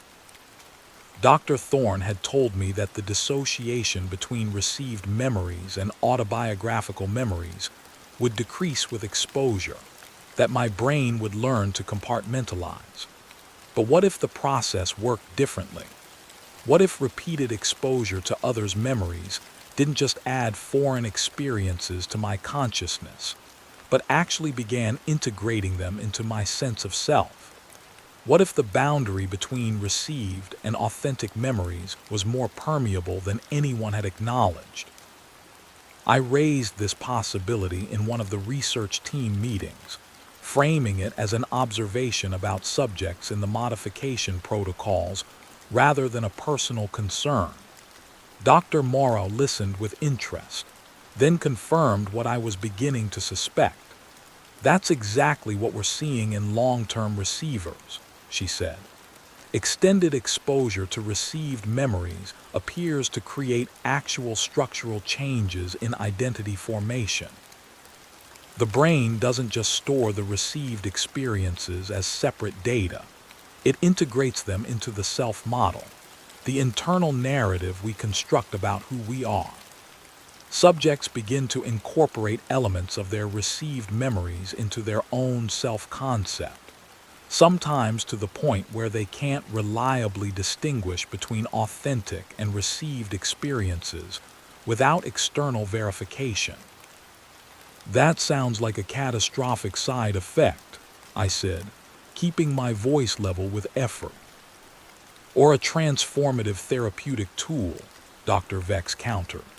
He'd been sitting silent throughout the meeting, but now leaned forward with the kind of intensity that suggested this was a topic he'd thought about extensively. Imagine someone trapped by traumatic experiences, unable to move beyond their pain because their entire self-concept is built around those traumas. Now imagine giving them access to memories of healing, recovery, joy, success, not as abstract concepts, but as lived experiences they can remember as clearly as their own history. The integration you're describing could allow them to literally reconstruct their identity, to become someone who has experienced both suffering and transcendence. Or it could allow you to erase someone's authentic identity and replace it with a manufactured one, I said. Vex smiled. Dr. Castellane, our identities are already manufactured. They're constructed from the memories we happen to accumulate through the accident of our circumstances. What we're offering is the chance to curate those memories, to choose experiences that promote psychological health and social functioning, rather than being trapped by whatever traumas and failures life has randomly assigned us. The argument was seductive, and I felt it pulling at something in my thinking that I didn't quite recognize. Part of me, a part that didn't feel entirely like me, was responding to Vex's vision with something uncomfortably close to agreement. The confusion of that internal conflict made it hard to formulate a response, and by the time I'd organized my thoughts, the conversation had moved to other topics. That night, I tried to catalog my own memories, to separate the authentic from the received. It should have been simple. I knew which playback sessions I'd participated in, knew which donors' experiences I'd accessed. But when I tried to reconstruct specific events from my own life, I kept encountering uncertainties. Had I actually visited that park in childhood, or was that memory from one of the playbacks? Had I felt that specific emotion during my graduate defense, or was I remembering someone else's academic achievement? The more I examined my memories, the less certain I became about their origins. The realization that my own identity might already be compromised, that weeks of receiving others' memories might have begun the same integration process I'd seen documented in long-term subjects, should have terrified me. Instead, I felt a kind of numb acceptance that was itself alarming. I was being changed by the work I was doing, and I couldn't stop the process without abandoning Viridia immediately. But I couldn't abandon Viridia. Not yet. not without the evidence that would justify all the compromise and complicity. The 8th week brought my first direct involvement with the Sublevel 3 operations. Marcus Fenn appeared at my lab unannounced on a Tuesday morning and informed me that I'd been cleared for special protocol authorization. Dr. Vex believes you're ready to see the full scope of the program, he said. The work in SL3 represents the most advanced applications of memory technology. It's also the most sensitive, which is why we've been careful about who has access. I followed him to the restricted elevator, trying to project calm professionalism, while my heart rate spiked with anxiety and unwanted anticipation. The elevator descended for longer than should have been possible given the building's apparent structure, suggesting that Sublevel 3 was actually much deeper than the designation implied. When the doors opened, I found myself in a corridor that looked more like a hospital or prison than a research facility. Cinder block walls painted industrial white, reinforced doors with small observation windows, lighting that was too bright and too uniform. Fenn led me through a series of security checkpoints, each one requiring biometric verification and badge access. We passed several closed doors from which I could hear muffled sounds, voices, machinery, something that might have been crying but was too distorted to identify clearly. Finally, we reached an observation room overlooking what was clearly another memory theater, this one larger and more complex than the ones on the upper levels. In the extraction chamber below, a young woman, no more than 25, was being prepared for a session by technicians I didn't recognize. She was conscious but clearly sedated, her movements sluggish and her eyes unfocused. The technicians worked with practiced efficiency, attaching sensor leads and securing restraints that went far beyond the simple safety measures used in voluntary sessions. Subject 23, Fenn said, consulting a tablet. Acquired 3 weeks ago through cooperative arrangements with law enforcement. Convicted of drug trafficking but possessing information about distribution networks that prosecutors want to access. Traditional interrogation methods failed to produce useful intelligence. We're attempting extraction during induced sleep states to access memories she's consciously suppressing or has fragmented through trauma and substance abuse. This is torture, I said flatly. You're torturing prisoners to extract information. We're using advanced neuroscience to access information that could prevent significant harm, Fenn corrected. No physical pain, no psychological coercion beyond what's necessary to induce the sleep states required for extraction. She'll wake with no memory of the session and no lasting trauma. From a humanitarian standpoint, this is vastly preferable to conventional interrogation techniques. I watched as the technicians completed their preparations and initiated the extraction sequence. The woman's sedated consciousness slipped into sleep, and the monitoring equipment began capturing her memory radiation. Dr. Mara was operating the controls. I realized she'd been here all along, working on this level while maintaining her public role in the legitimate research upstairs. How many subjects are down here? I asked. Currently 6 in active protocols, Fenn replied. Another dozen in recovery or observation. We also use SL3 for intensive modification sessions with voluntary subjects who require secure environments, trauma victims whose memories might cause severe distress if they regained consciousness during playback, high-value donors whose experiences need to be kept confidential. The extraction continued for over an hour.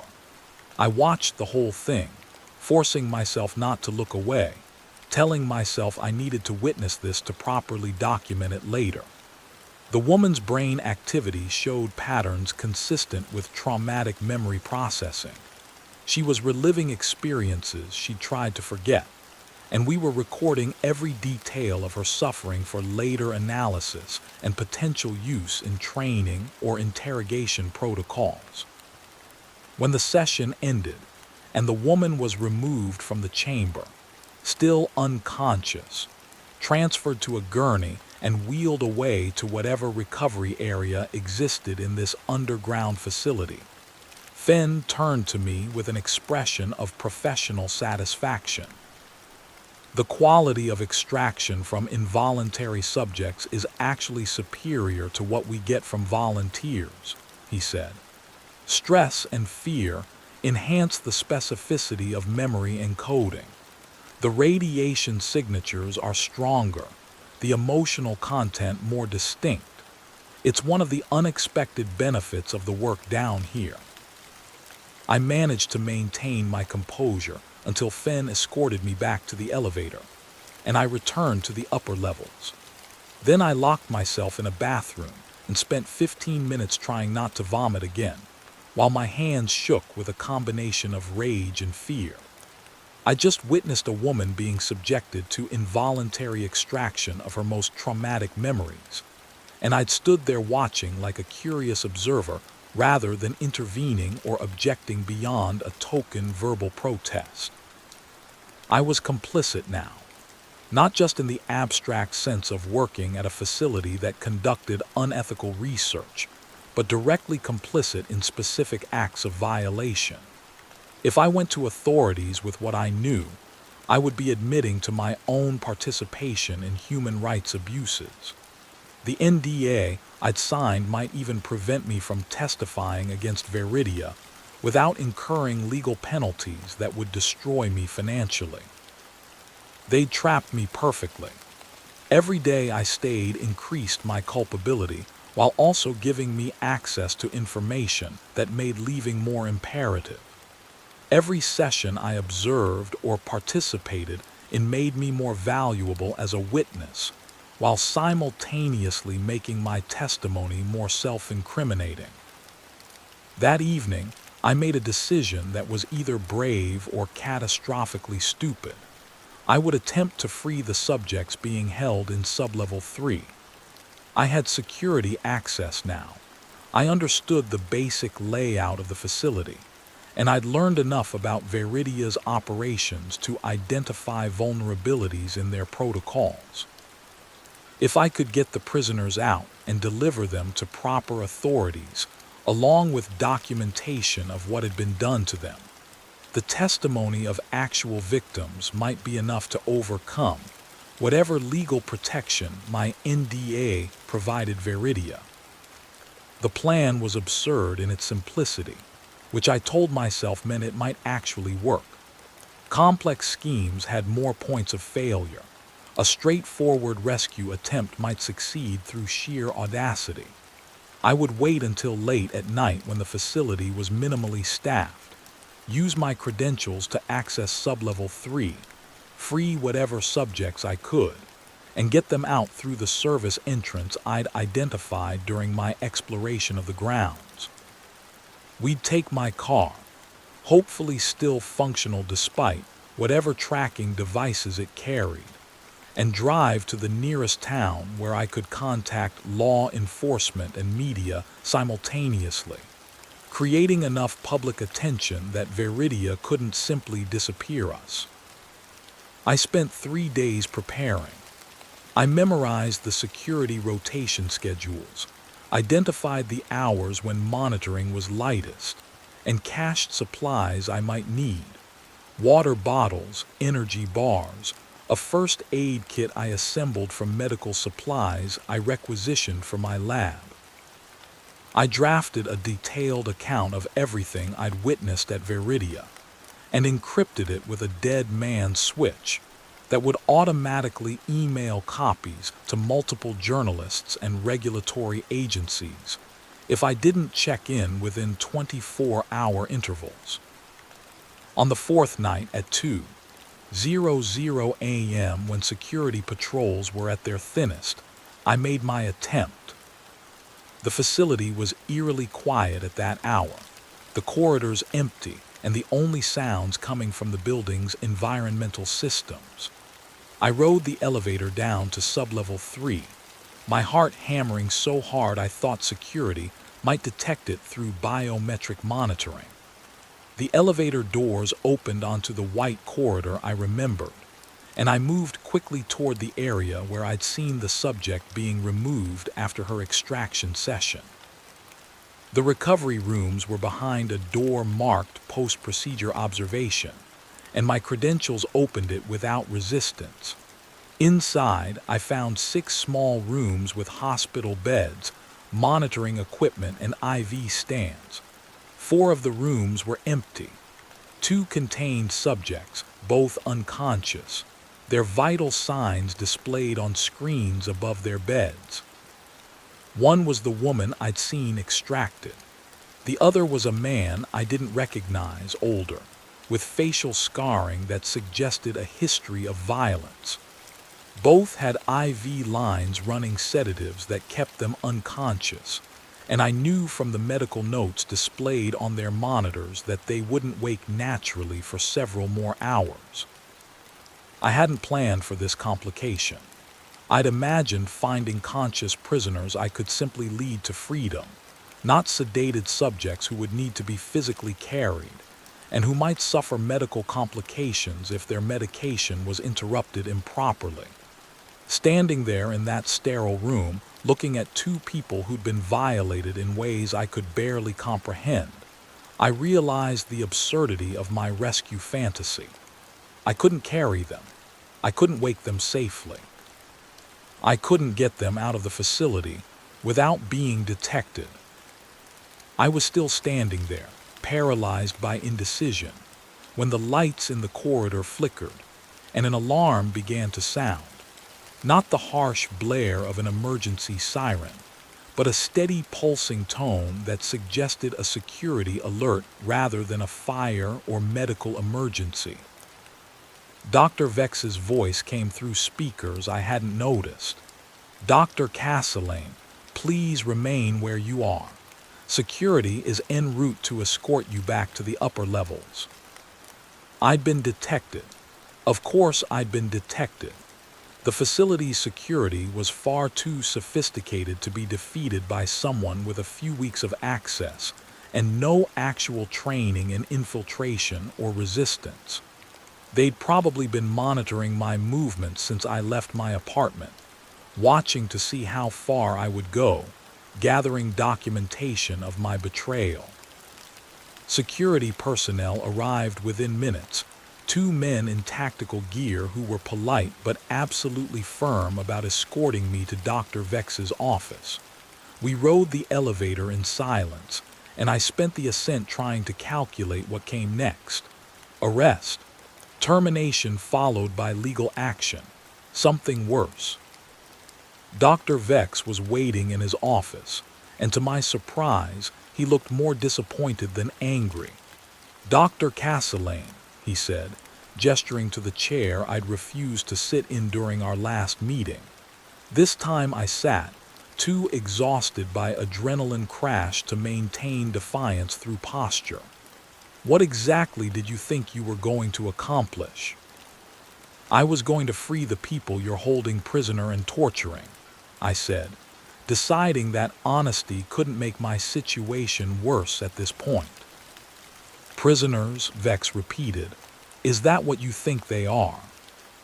What else would you call people held against their will and subjected to invasive procedures without consent?" Vex turned his computer monitor toward me. On the screen was a legal document, a court order authorizing experimental procedures for criminal defendants who'd agreed to participate in research protocols in exchange for reduced sentences. The woman I'd seen extracted was listed by name, with her signature on a consent form that, while clearly coerced by the threat of longer imprisonment, was technically legal. Subject 23 is a convicted felon who chose to participate in our program rather than serve additional prison time, Vex said. Subject 19, the man you saw in recovery, made the same choice. They're not being held against their will any more than any prisoner is held against their will. They committed crimes, were convicted through due process, and elected to serve their sentences through participation in research that serves the public good. This isn't research, I said. This is exploitation. You're using the criminal justice system to acquire subjects you can experiment on without real oversight. We're using the criminal justice system to offer alternatives to incarceration, Vex countered. Traditional prisons don't rehabilitate. They warehouse people in conditions that often make them more dangerous when they're released. What we're doing here offers a genuine chance at rehabilitation through memory integration, allowing criminals to experience empathy, consequence, and alternative behavioral models through received memories. Some of our subjects leave here fundamentally changed for the better. And the ones who don't, the ones you're just using to test interrogation protocols. Vex's expression hardened. Dr. Castellane, you've been here less than 2 months. You've seen a fraction of our work and drawn conclusions based on incomplete information and, frankly, naive idealism about how the world operates. The technology we're developing will save lives. It will prevent terrorism, solve crimes, treat mental illness, and expand human consciousness in ways that were impossible before. Yes, the development process involves difficult ethical questions and practices that might make comfortable academics squeamish. That's the nature of transformative innovation. It's the nature of atrocity, I said. You're violating people's minds. You're treating consciousness as a resource to be extracted and manipulated. Everyone treats consciousness as a resource to be extracted and manipulated, Vex replied. Advertising, education, therapy, religion, all of them exist to shape how people think and feel and remember. We're simply more direct and more effective. And unlike those traditional methods, which are available primarily to people with money and power, memory technology can be democratized. Imagine a world where anyone can experience anything, where the wisdom gained from a lifetime of experience can be shared instantly, where suffering can be understood and addressed through direct empathy rather than abstract sympathy. I recognized the argument's appeal even as I rejected its premises. Vex believed what he was saying. I could hear the genuine conviction in his voice. He'd convinced himself that the violations I'd witnessed were justified by a greater good that outweighed individual harm. He was a true believer in the technology's transformative potential, which made him more dangerous than any cynical opportunist would have been. What happens to me now? I asked. Vex leaned back in his chair, and for the first time since I'd entered the office, he smiled. That depends on you. You violated facility security protocols and attempted to interfere with classified research. Those are serious breaches that could result in termination and legal action. However, I'm willing to consider an alternative. Which is full integration into the program, not as a conflicted observer, but as a committed participant. You undergo intensive modification protocols designed to align your values and perspectives with Veridia's mission. You experience carefully curated memories that will help you understand the necessity and benefits of our work. You become, in essence, a true believer rather than a reluctant collaborator. The full implication hit me like a physical blow.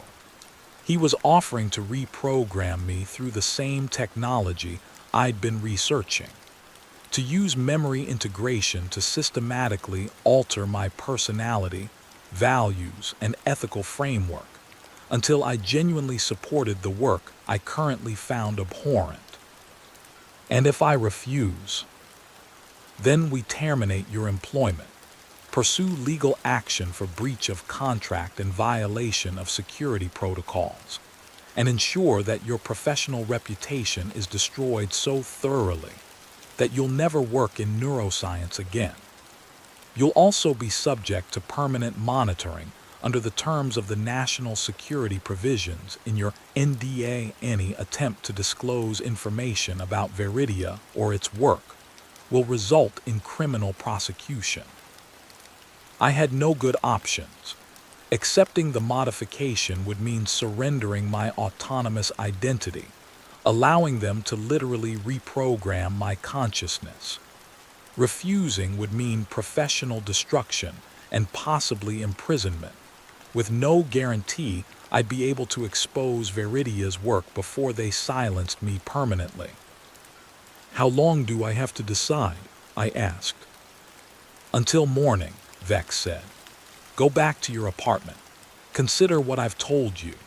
Think about whether your individual reservations are worth sacrificing your career, your freedom, and your ability to do any good in the world. The modification protocol is actually quite pleasant.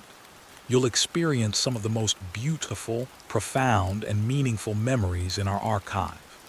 You'll emerge with a broader perspective and a deeper understanding of human potential. Many of our researchers have undergone the process voluntarily." The security personnel escorted me back to my apartment and positioned themselves outside the door. I wasn't explicitly confined, but the message was clear. I was under observation until I made my decision. I spent what remained of the night in a state of almost hallucinatory exhaustion, trying to think through the impossible choice I'd been given. Every option led to some form of destruction, either of my identity through modification, or of my life through legal and professional annihilation. And underlying both choices was the growing certainty that my thinking was already compromised, that weeks of receiving others' memories had left me unable to fully trust my own judgment. Somewhere around 5:00 a.m., I accessed my encrypted documentation again. All the evidence I'd gathered about Veridia's operations, the witness accounts, the technical specifications, the proof of involuntary subjects. I added a final entry describing the choice I'd been given and my assessment of the situation. Then I activated the dead man's switch that would release everything if I didn't check in within 24 hours. If I underwent modification, if they succeeded in changing who I was, at least the evidence would survive me. At least some version of my authentic self would exist in that documentation, bearing witness to what had been done. At 8:00 a.m., security escorted me back to Dr. Vex's office. Marcus Fenn was there as well, standing near the window with the stillness of a predator waiting for prey to commit to a course of action. "Dr. Castellane," Vex said, "your decision." I took a breath and felt the weight of everything that had led me to this moment. The initial email, the drive through increasingly remote terrain, the slow accumulation of revelations about Veridia's true nature, the choice to stay when I should have fled, the choice to document when I should have acted, the choice to attempt rescue when I should have known it was futile.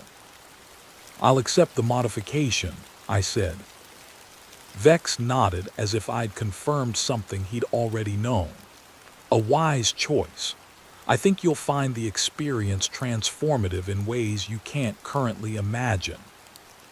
The modification protocol began that afternoon.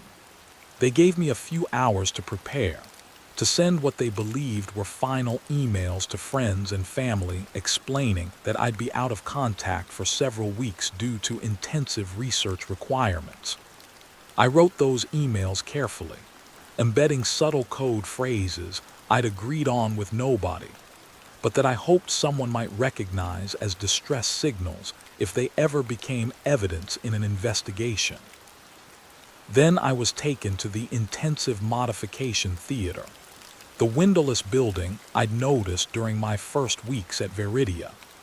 The interior was exactly what I'd expected, a larger version of the standard memory theater, with equipment capable of extended playback sessions and monitoring systems designed to track psychological integration in real time.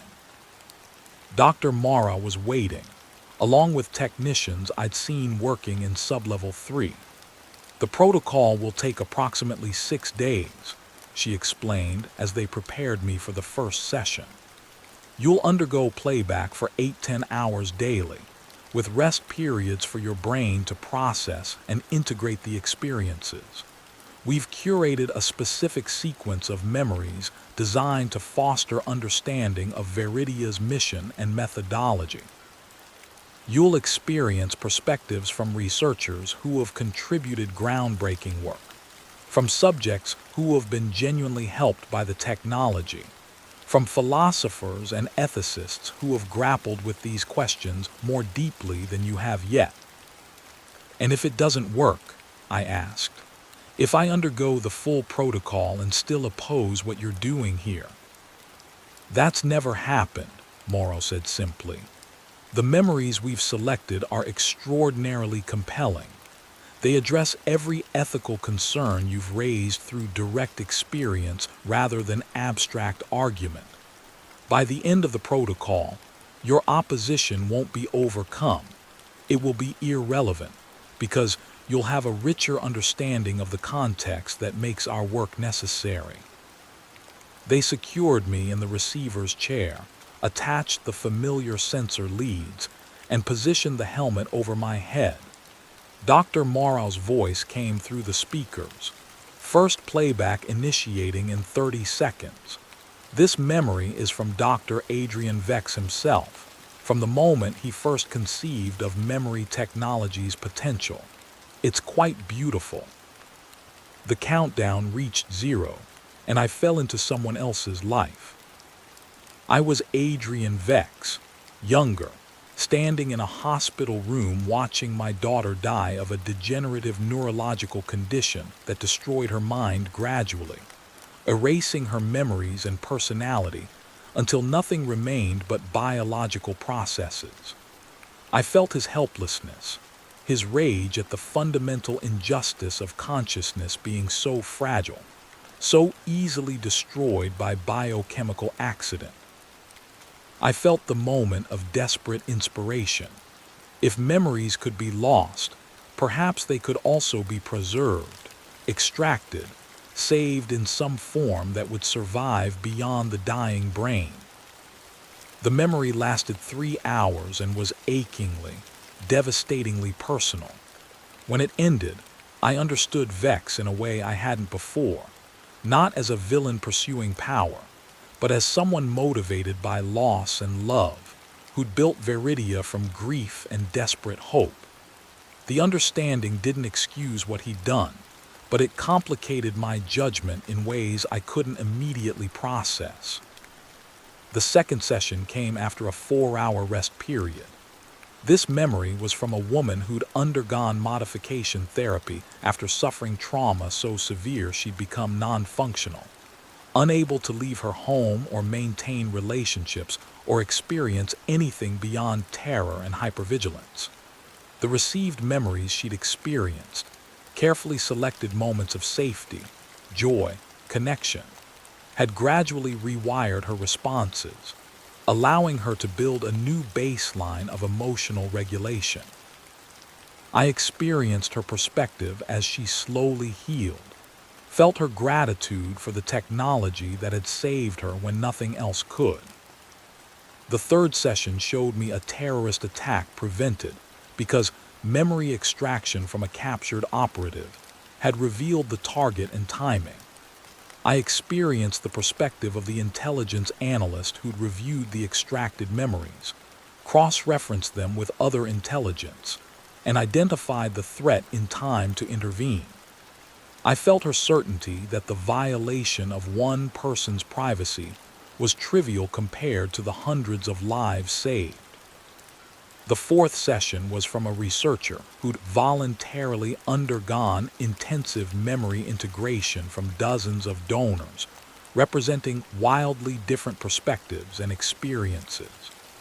I felt the expansion of consciousness he'd experienced, the way his sense of self had grown to encompass multiplicities of identity, the profound empathy that came from literally knowing what it felt like to be someone else. Each session was carefully designed to address my objections, to complicate my certainties, to show me contexts and perspectives I hadn't considered, and I could feel them working, could feel my resistance eroding as I accumulated experiences that made Viridia's mission seem not just defensible but necessary, could feel my identity shifting as memories that weren't mine integrated into my sense of self, changing how I thought and felt and evaluated the world. By the third day, I'd lost track of which thoughts were authentically mine and which were artifacts of received memories. By the fourth day, I was having trouble remembering why I'd been so certain that what Viridia was doing was wrong. By the fifth day, I was actively looking forward to the next session, curious about what perspective I would gain, eager for the expansion of consciousness that came with each new memory. On the sixth day, after the final playback session concluded, Dr. Mora removed the helmet and asked how I felt. Different, I said, and meant it. I felt like someone who'd been thinking in 2 dimensions suddenly granted access to 3, someone who'd been colorblind given full spectrum vision. The concerns I'd had about ethics and consent and autonomy didn't disappear, but they felt small compared to the vast possibilities the technology represented. "Welcome to the real Viridia," Morrow said. "Now you're ready to contribute to the work that matters."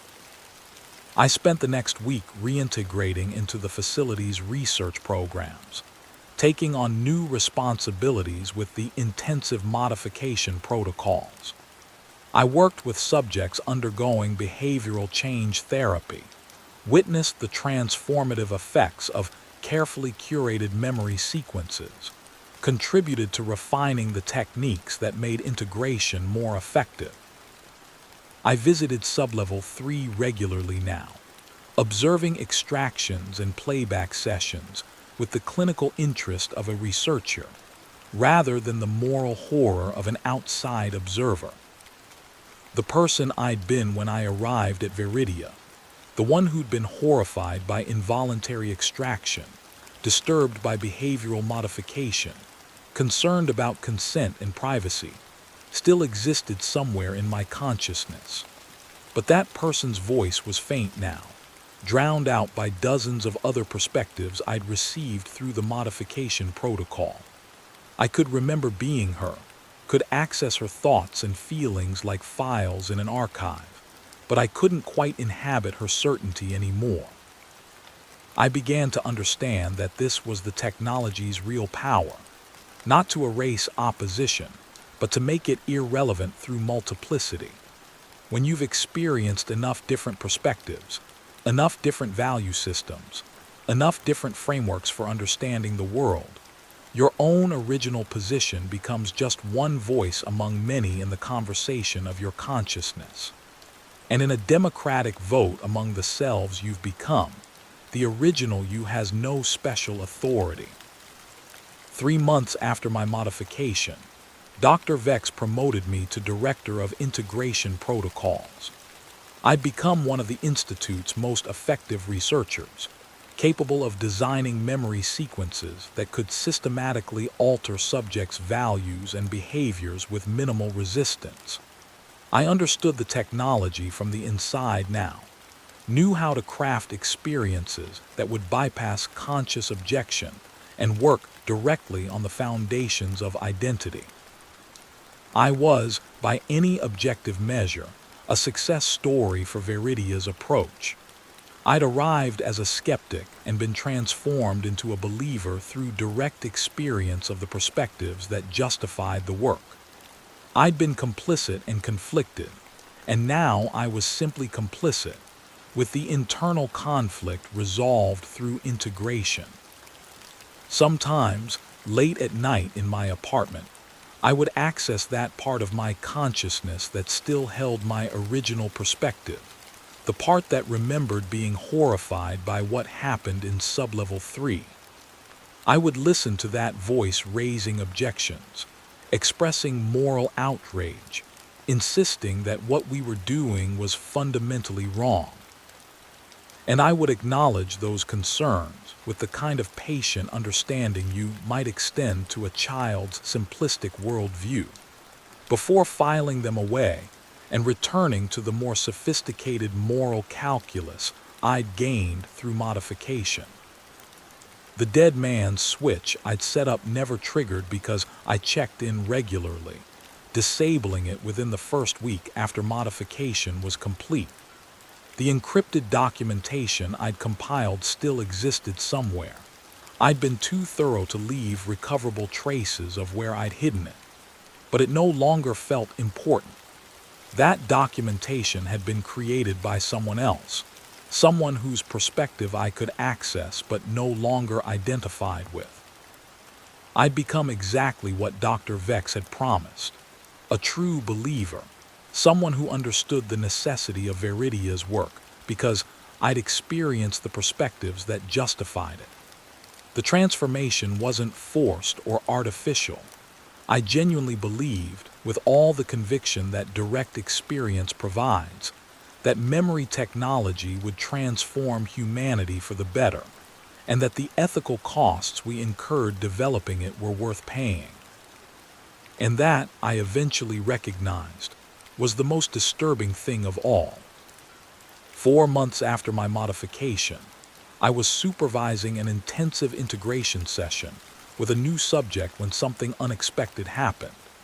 The subject was a young man, mid-20s, convicted of hacking and identity theft but generally cooperative. We were midway through his second week of modification. He'd received memories designed to foster empathy for his victims and understanding of why his crimes had been harmful, when his brain activity showed an anomalous pattern during playback.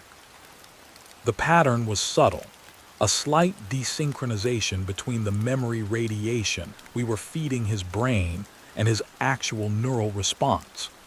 It looked like resistance, like some part of his consciousness was refusing to integrate the received experience. This occasionally happened with subjects who had strong psychological defense mechanisms, and the standard protocol was to adjust the playback intensity and try again. But as I watched the monitoring displays, I noticed something odd. The resistance pattern looked familiar.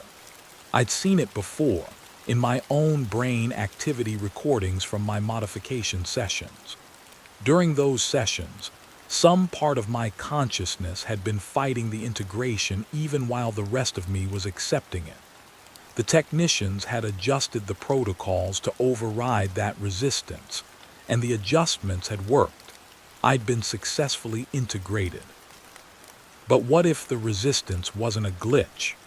What if it represented something important? Some final redoubt of autonomous identity trying to preserve itself against dissolution into multiplicity. I sat with that thought for several minutes while the playback continued, and the subject's resistance pattern slowly weakened under the steady pressure of the memory radiation. Then I did something I hadn't done since before my modification. I made a decision that contradicted Viridia's protocols. I terminated the playback session early. Dr. Morrow noticed immediately. She was monitoring the session remotely from the control room. Her voice came through my earpiece. "Dr. Castellane, why did you abort the session? The subject was progressing normally." I saw concerning patterns in his neural activity, I lied smoothly. Potential seizure indicators. I'm bringing him out as a safety precaution. The subject woke slowly, confused and disoriented, but otherwise unharmed. I monitored his recovery personally, running standard post-session diagnostics while thinking about what I'd just done and why. The resistance pattern I'd seen had triggered something in me, a memory, or rather a cascade of memories both authentic and received, all pointing toward a conclusion I'd been avoiding. The modification I'd undergone had worked, but not perfectly. There was still some fragment of my original consciousness that existed unchanged, that viewed the work I was doing with the same horror I'd felt before integration. That fragment had been drowned out by the voices of all the perspectives I'd received, but it hadn't been erased. It was still there, still objecting, still insisting that what we were doing was fundamentally wrong. And if that fragment existed in me, it probably existed in every subject who underwent modification. The technology didn't actually change people's minds. It just added enough other perspectives that the original voice became impossible to hear. But the voice was still there, trapped inside a consciousness that had learned to ignore it. I spent the rest of that day in a state of mounting existential crisis. If my resistance hadn't been erased, did that mean I was still the person who'd arrived at Veridia 9 months ago, just surrounded by so many received perspectives that I couldn't access my own thoughts? Or had I genuinely changed, with the resistance pattern being just a neurological artifact without corresponding conscious experience? The question of identity, of who I really was after months of receiving dozens of other people's memories, felt suddenly urgent and impossible to answer. I could remember being Dr. Miriam Castellane, the neuroscientist who'd come to Veridia hoping for interesting research. But I could also remember being Adrian Vex watching his daughter die. Remember being the woman healed through modification therapy. Remember being the intelligence analyst who'd prevented a terrorist attack. All of those memories were mine now, and all of them felt equally real and authentic. Which one was me? That night, I violated another protocol. I accessed my own extraction records, the memories that had been recorded from me during various sessions over the past months.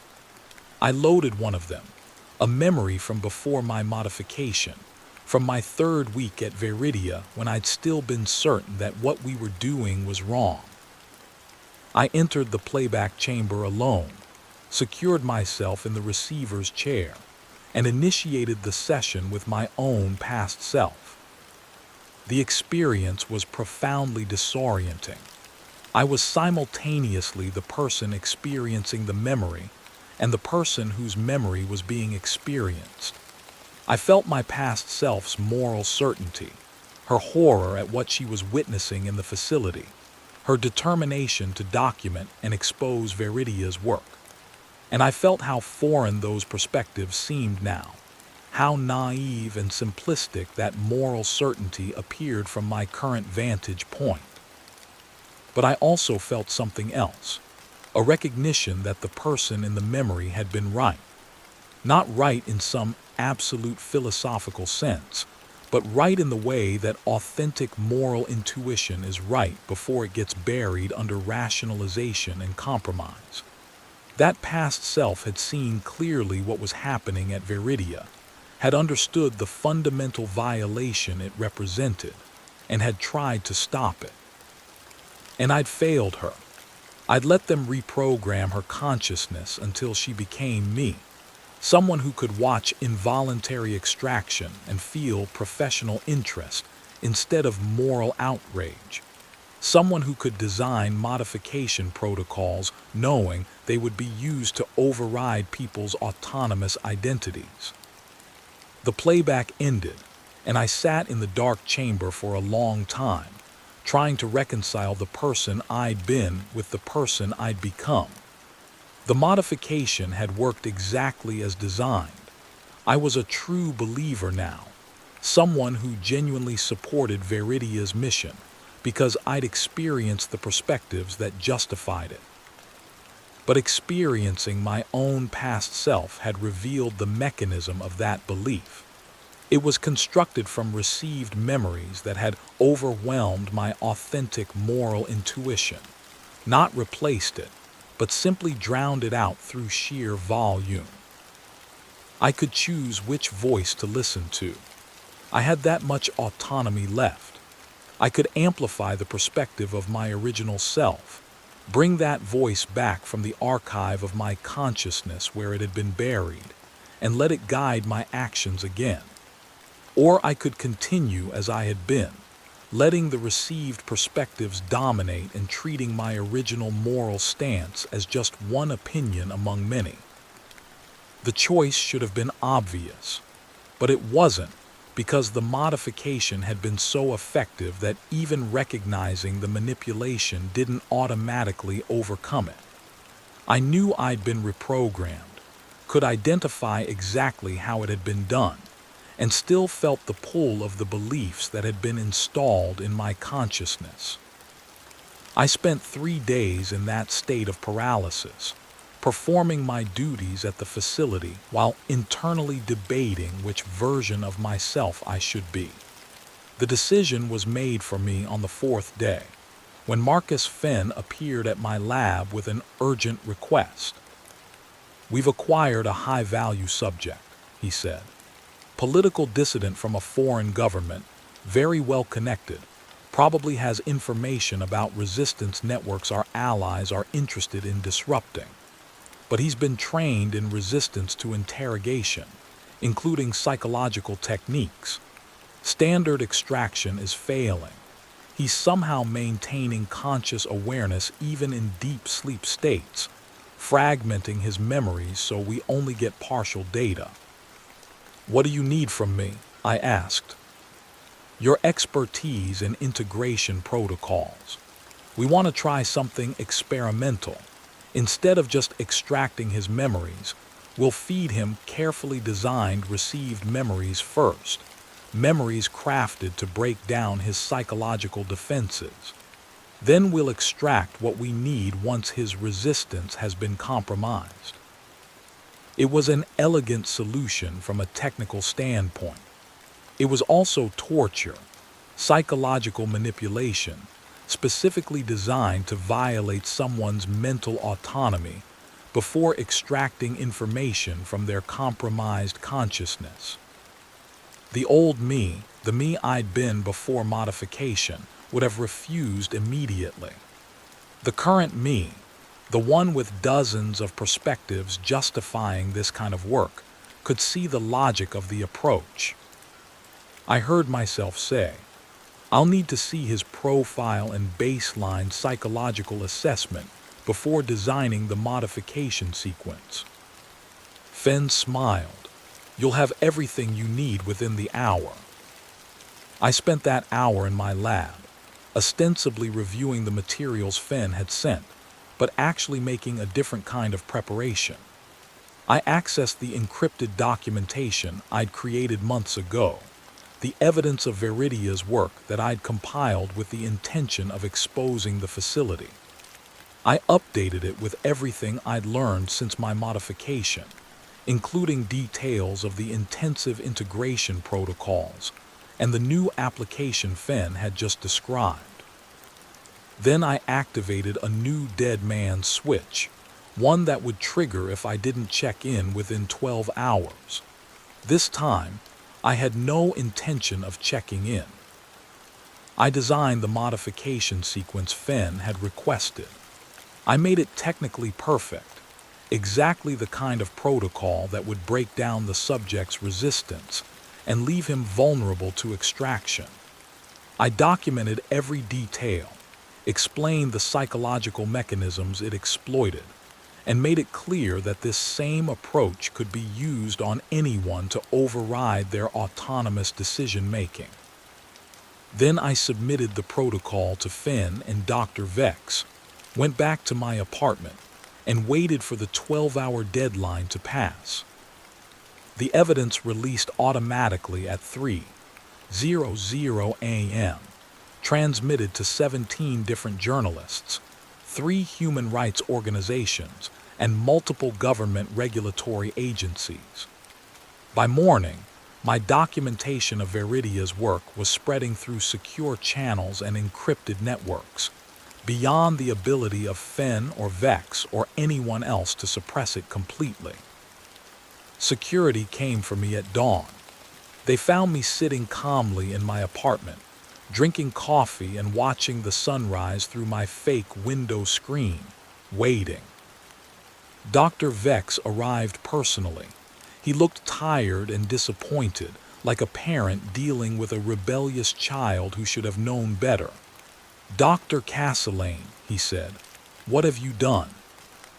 "Exactly what I should have done 9 months ago," I replied.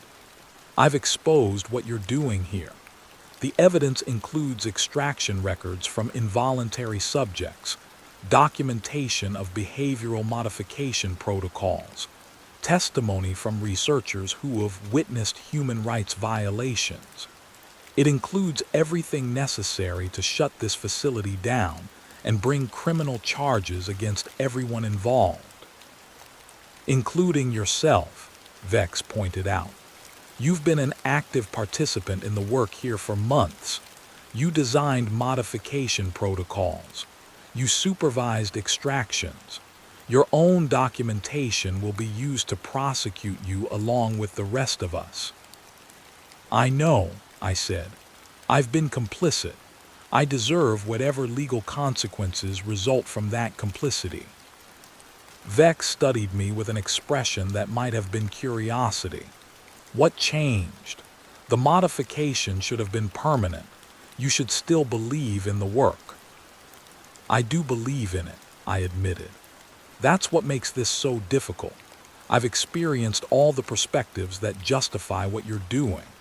I understand the potential good the technology could accomplish. I genuinely think memory integration could transform humanity in ways that are net positive. But I also know that this particular implementation, involuntary extraction, coerced modification, applications designed for interrogation and control, is fundamentally wrong. And I know that if the technology is allowed to develop without proper oversight and ethical constraints, the wrong will vastly outweigh any good. So you chose to destroy it entirely rather than help perfect it," Vex said. "I chose to ensure it would be developed transparently, with oversight, with real consent from participants, under conditions that might actually deserve the name research rather than violation." Vex sat down heavily in the chair across from me. For the first time since I'd met him, he looked old and uncertain. "You know this won't stop the work," he said quietly. "Memory technology is too powerful to abandon. If Veridia is shut down, the research will continue elsewhere, probably under purely military control, with even less ethical oversight than we maintained. You haven't prevented the future you're afraid of. You've just ensured it will happen in contexts where people like you won't be present to raise objections." "Maybe," I said, "but at least I'll have raised those objections. At least there will be documentation of what the technology can do and what dangers it poses. At least the conversation about how to regulate this will happen in public rather than in hidden facilities. Maybe that's not enough, but it's something." We sat in silence for a moment, and I had the strange sensation that I was experiencing this conversation from multiple perspectives simultaneously, my own, and fragments of the dozens of others I'd integrated over the months. Part of me understood exactly what Vex was feeling, could access memories of his daughter's death and feel his desperate conviction that the violations were justified. Part of me remained coldly certain that what I was doing was right. Part of me was terrified of what would happen next. All of these perspectives existed in parallel, and I'd learned to let them coexist rather than trying to resolve them into false certainty. "What happens now?" I asked. Now we wait to see how much damage you've actually done, Vex said. The documentation you released will certainly attract attention, but we have extensive legal protections and government connections. It's possible we can contain this. It's also possible that you've successfully destroyed years of work and ended the careers of everyone associated with Veridia. Either way, you'll face criminal prosecution for breach of security protocols and theft of classified information. I understand. I'm curious, Vex said. Do you regret the modification? If you could undo it, would you? I thought about that carefully. The modification had changed me in fundamental ways, had added perspectives and experiences that were now inseparable from my sense of self. Undoing it would mean losing those perspectives, returning to the simpler moral certainty I'd had before. And while that certainty had been more comfortable, I wasn't sure it had been more accurate. No, I said finally. I don't regret it. I regret that it was done coercively, as a condition of my continued employment rather than as a genuine choice. I regret that the memories you selected were specifically curated to produce a desired outcome rather than to genuinely expand my perspective. But the actual expansion of consciousness, the ability to access multiple viewpoints, to understand how different people experience the same situations, I value that. It's just that now I'm using that expanded perspective to oppose you rather than support you. Vex actually smiled at that. Then the modification worked better than I realized. We didn't just give you our perspective. We gave you the tools to think more complexly about these issues. And you used those tools to reach a more sophisticated version of your original conclusion rather than abandoning it entirely. I suppose that's one way to look at it. Dr. Castellane, despite everything, I'm actually proud of you. You're one of the few subjects I've seen who underwent intensive modification and emerged with their core values intact, just more nuanced. That's what the technology should do, expand consciousness without erasing identity. Most people lose themselves in the multiplicity. You found a way to remain yourself while incorporating other perspectives. That's remarkable. The compliment felt obscene given the context, but I also recognized the genuine respect in it. Vex saw me as a successful experiment despite my opposition to his work, proof that the technology could enhance rather than erase autonomous identity when properly applied. The irony, I said, is that you're right. If memory technology had been developed the way it should have been, with proper consent, ethical oversight, and genuine therapeutic intent, I might have ended up supporting it enthusiastically. Instead, you built it in secret, applied it coercively, and weaponized it. You turned something that could have been genuinely transformative into a tool for control. And now when it becomes public, all anyone will see is the violations rather than the potential. History will judge which of us was right, Vex said, standing. But that judgment won't come for decades, long after we're both gone. In the meantime, you should prepare yourself for what comes next. It won't be pleasant. He left me under security observation while we waited for the external response to my document release. The wait lasted 3 days. During that time, I was confined to my apartment, monitored continuously, and prohibited from any communication with the outside world. I spent the time reviewing my own memories, both authentic and received, trying to understand the full arc of what had happened to me since I'd arrived at Veridia. I'd come here seeking meaningful work and ended up participating in human rights violations. I tried to maintain my ethical integrity and been systematically reprogrammed. I'd attempted rescue and failed. I'd been given a choice between destruction of my identity and destruction of my life. and had chosen to preserve my identity long enough to expose the facility before accepting the consequences. The narrative had a certain symmetry to it, though whether it qualified as tragedy or redemption or something more ambiguous remained unclear. On the third day, federal agents arrived. Not local law enforcement, but FBI and personnel from agencies whose acronyms I didn't immediately recognize. They came with warrants, seized records, began interviewing researchers, and took several people into custody, including Dr. Vex and Marcus Fenn. I was arrested as well, charged with theft of classified information and violation of national security protocols. But I was also immediately identified as a cooperating witness. The detention and questioning that followed lasted weeks. I was held in a federal facility while investigators tried to untangle the complexity of what had been happening at Veridia, which research was legitimate neuroscience, which crossed into human experimentation, which constituted classified weapons development, and which was simply criminal. My documentation provided the roadmap, but confirming it required extensive interviews and forensic analysis of Veridia's systems. During this period, I underwent extensive neurological and psychological evaluation.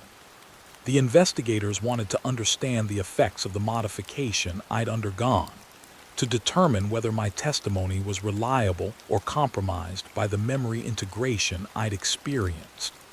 The evaluations were exhaustive and invasive, mapping my brain structure, testing my ability to distinguish authentic from received memories, assessing whether my personality and values had been permanently altered. The results were complex and sometimes contradictory. Yes, I showed clear evidence of modification, structural changes in neural architecture consistent with integration of foreign memory content. Yes, I had difficulty in some contexts distinguishing between my authentic memories and received ones. But no, my core cognitive functions were intact, and my ability to make autonomous decisions appeared uncompromised despite the additional perspectives I'd gained. The psychologist who evaluated me explained it this way. You're like someone who's traveled extensively and studied multiple languages and lived in different cultures. Those experiences have changed you, have given you perspectives you wouldn't have had otherwise. But you're still fundamentally you, just with a more complex understanding of the world. The modification didn't erase your original identity, it added to it. Whether that addition was voluntary or coerced is obviously a critical ethical question, but from a cognitive standpoint, you remain a coherent, functional person, capable of autonomous thought and decision-making. This assessment became crucial when the legal proceedings began. I was offered immunity from prosecution in exchange for complete cooperation and detailed testimony about Veridia's operations. The offer was contingent on the evaluation determining that I was a victim of the facility's experimental protocols, rather than a willing participant in criminal activity. The distinction was murky. I had participated willingly after my modification, and proving that the modification itself had been coerced required extensive documentation and expert testimony. The trial took place over 8 months and became a focal point for broader debates about neuroscience, technology regulation, and the boundaries of acceptable research. The prosecution presented my documentation, along with testimony from subjects who'd been held involuntarily, evidence of national security violations, and expert witnesses explaining how the memory technology could be weaponized. The defense argued that everything done at Veridia had been legally authorized under classified research programs, that all subjects had provided legal consent, and that the technology's potential benefits outweighed concerns about methodology. I testified for 3 days. I described my recruitment, my initial work, my growing understanding of what was really happening, my attempt to rescue subjects, and my eventual modification. I explained how the modification had worked, how it had changed my thinking while leaving some core part of my identity intact, and how experiencing my own pre-modification memories had allowed me to recognize that change and choose to act against it. The defense tried to discredit me by arguing that I was mentally unstable, that the modification had left me unable to distinguish reality from received memories, that my testimony was unreliable because my own consciousness had been compromised. They brought in their own expert witnesses who testified that extended exposure to memory playback could cause psychosis, dissociation, and false memory formation. In the end, the jury convicted Dr. Vex, Marcus Fenn, and 3 other senior researchers on multiple charges including human experimentation, violation of informed consent requirements, and misappropriation of classified technology. Several were acquitted on the more serious charges related to torture and human trafficking. The defense's argument that subjects had provided legal consent, even if under coercive circumstances, was enough to create reasonable doubt. Dr. Morrow accepted a plea agreement and received a suspended sentence in exchange for cooperation. Dr. Hayworth was acquitted entirely, the jury accepting her argument that the Ethics and Safety Committee had been deliberately isolated from knowledge of the worst violations.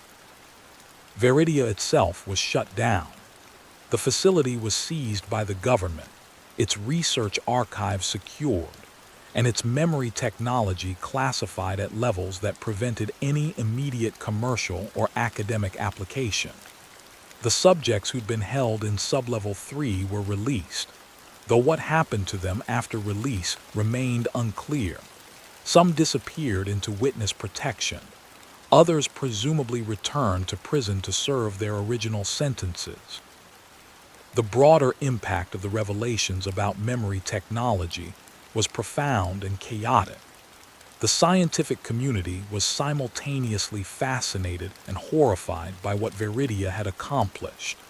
The technology represented a genuine breakthrough in neuroscience, but its development under such ethically compromised conditions created a paradox.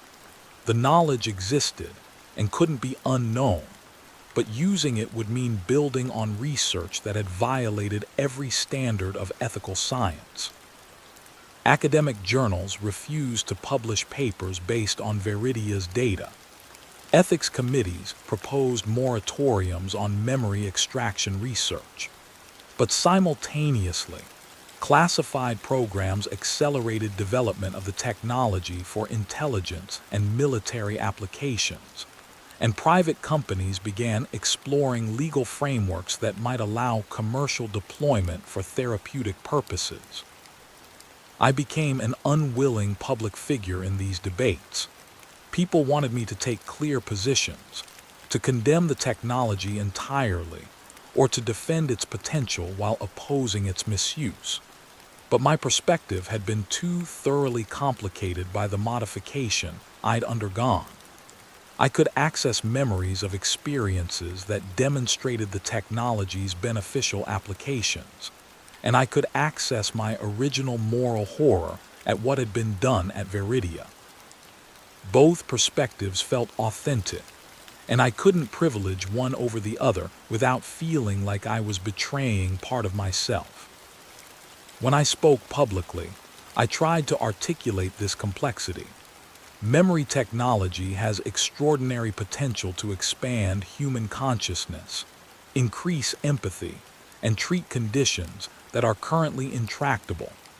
It also has extraordinary potential for abuse, for violation of mental autonomy, for systems of control that would make traditional authoritarianism look benign by comparison. Both of these statements are true simultaneously, and we need to develop ethical and legal frameworks that maximize the former while preventing the latter. What we can't do is pretend the technology doesn't exist or that we can prevent its development through prohibition. The knowledge is out there now. The question is what kind of society we want to build with it. 2 years after Veridia's closure, I was still trying to answer that question for myself. I'd returned to academic work. A university had offered me a position despite the controversy, recognizing that my experience made me uniquely qualified to study the long-term effects of memory integration. I was rebuilding a life that had been fundamentally disrupted, trying to maintain relationships with people who found my modified consciousness unsettling, trying to function in a world that felt simultaneously more complex and more alienating than it had before. The person I'd been when I first drove to Veridia was gone, irretrievably changed by experiences both authentic and received. But something of that person remained, embedded in my consciousness like a voice from the past that still had the power to guide present action. I listened to that voice when making decisions, used it as a touchstone for values that predated my modification, tried to honor what she believed even while incorporating the broader perspectives I'd gained. I didn't know if that was enough. Didn't know if the sacrifice of that original, simpler self had been worth the knowledge and experience I'd gained. Didn't know whether exposing Veridia had actually prevented the abuses I'd feared, or just forced them further underground where oversight would be even more impossible. What I did know was that consciousness, human consciousness in all its complexity, was more precious and more fragile than I'd understood before, that the boundaries of self were more permeable than we like to believe. That memory was the foundation of identity, and that giving anyone the power to alter memories was giving them the power to alter souls. And I knew that somewhere in the classified archives of memory recordings seized from Veridia, there were copies of my own experiences, my grandmother's garden, my hiking trip that wasn't mine, my horror at witnessing extraction, my modification, my testimony. Those copies would exist long after I was gone, potentially playable by future receivers who might experience my consciousness as I'd experienced others. The thought should have been comforting, a kind of immortality, my subjective experiences preserved beyond death. Instead, it felt like a violation that would extend into eternity. Some part of me would exist in those recordings, trapped in amber, available to be experienced and studied and potentially weaponized by people I would never meet for purposes I could never anticipate. I'd become a ghost haunting machines I didn't understand, contributing to a future I couldn't predict. The research would continue with or without me. The technology would develop. Memory extraction and integration would eventually become routine, normalized, ubiquitous. And when that happened, humanity would face questions about the nature of identity and autonomy and consciousness that we were desperately unprepared to answer. I sometimes wondered what the receivers of my memories would make of them. Would they understand the arc of my experience at Veridia, the initial curiosity, the gradual horror, the coerced modification, the moment of clarity that led to exposure? Would they be able to trace the evolution of my thinking through the memories I'd left behind? Or would they just experience fragments, disconnected moments without the narrative context that made them meaningful? And would they recognize in those memories the fundamental warning I'd tried to preserve? That memory technology was power over consciousness itself, and that such power required constraints we hadn't yet learned to build.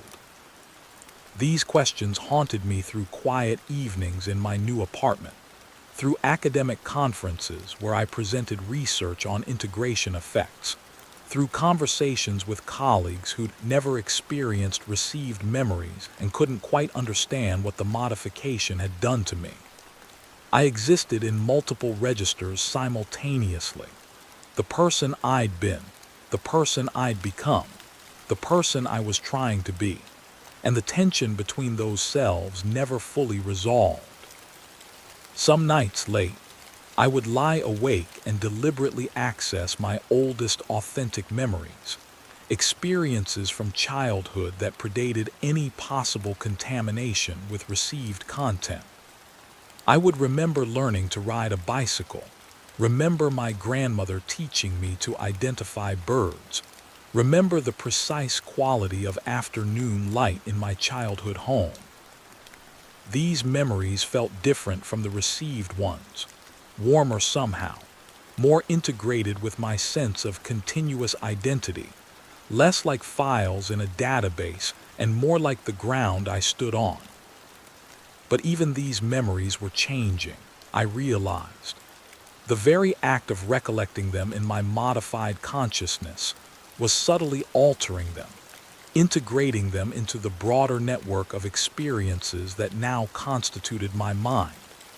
Eventually, even my most authentic memories would be infiltrated by perspectives I'd gained through modification, until no part of my consciousness remained unchanged by what had been done to me.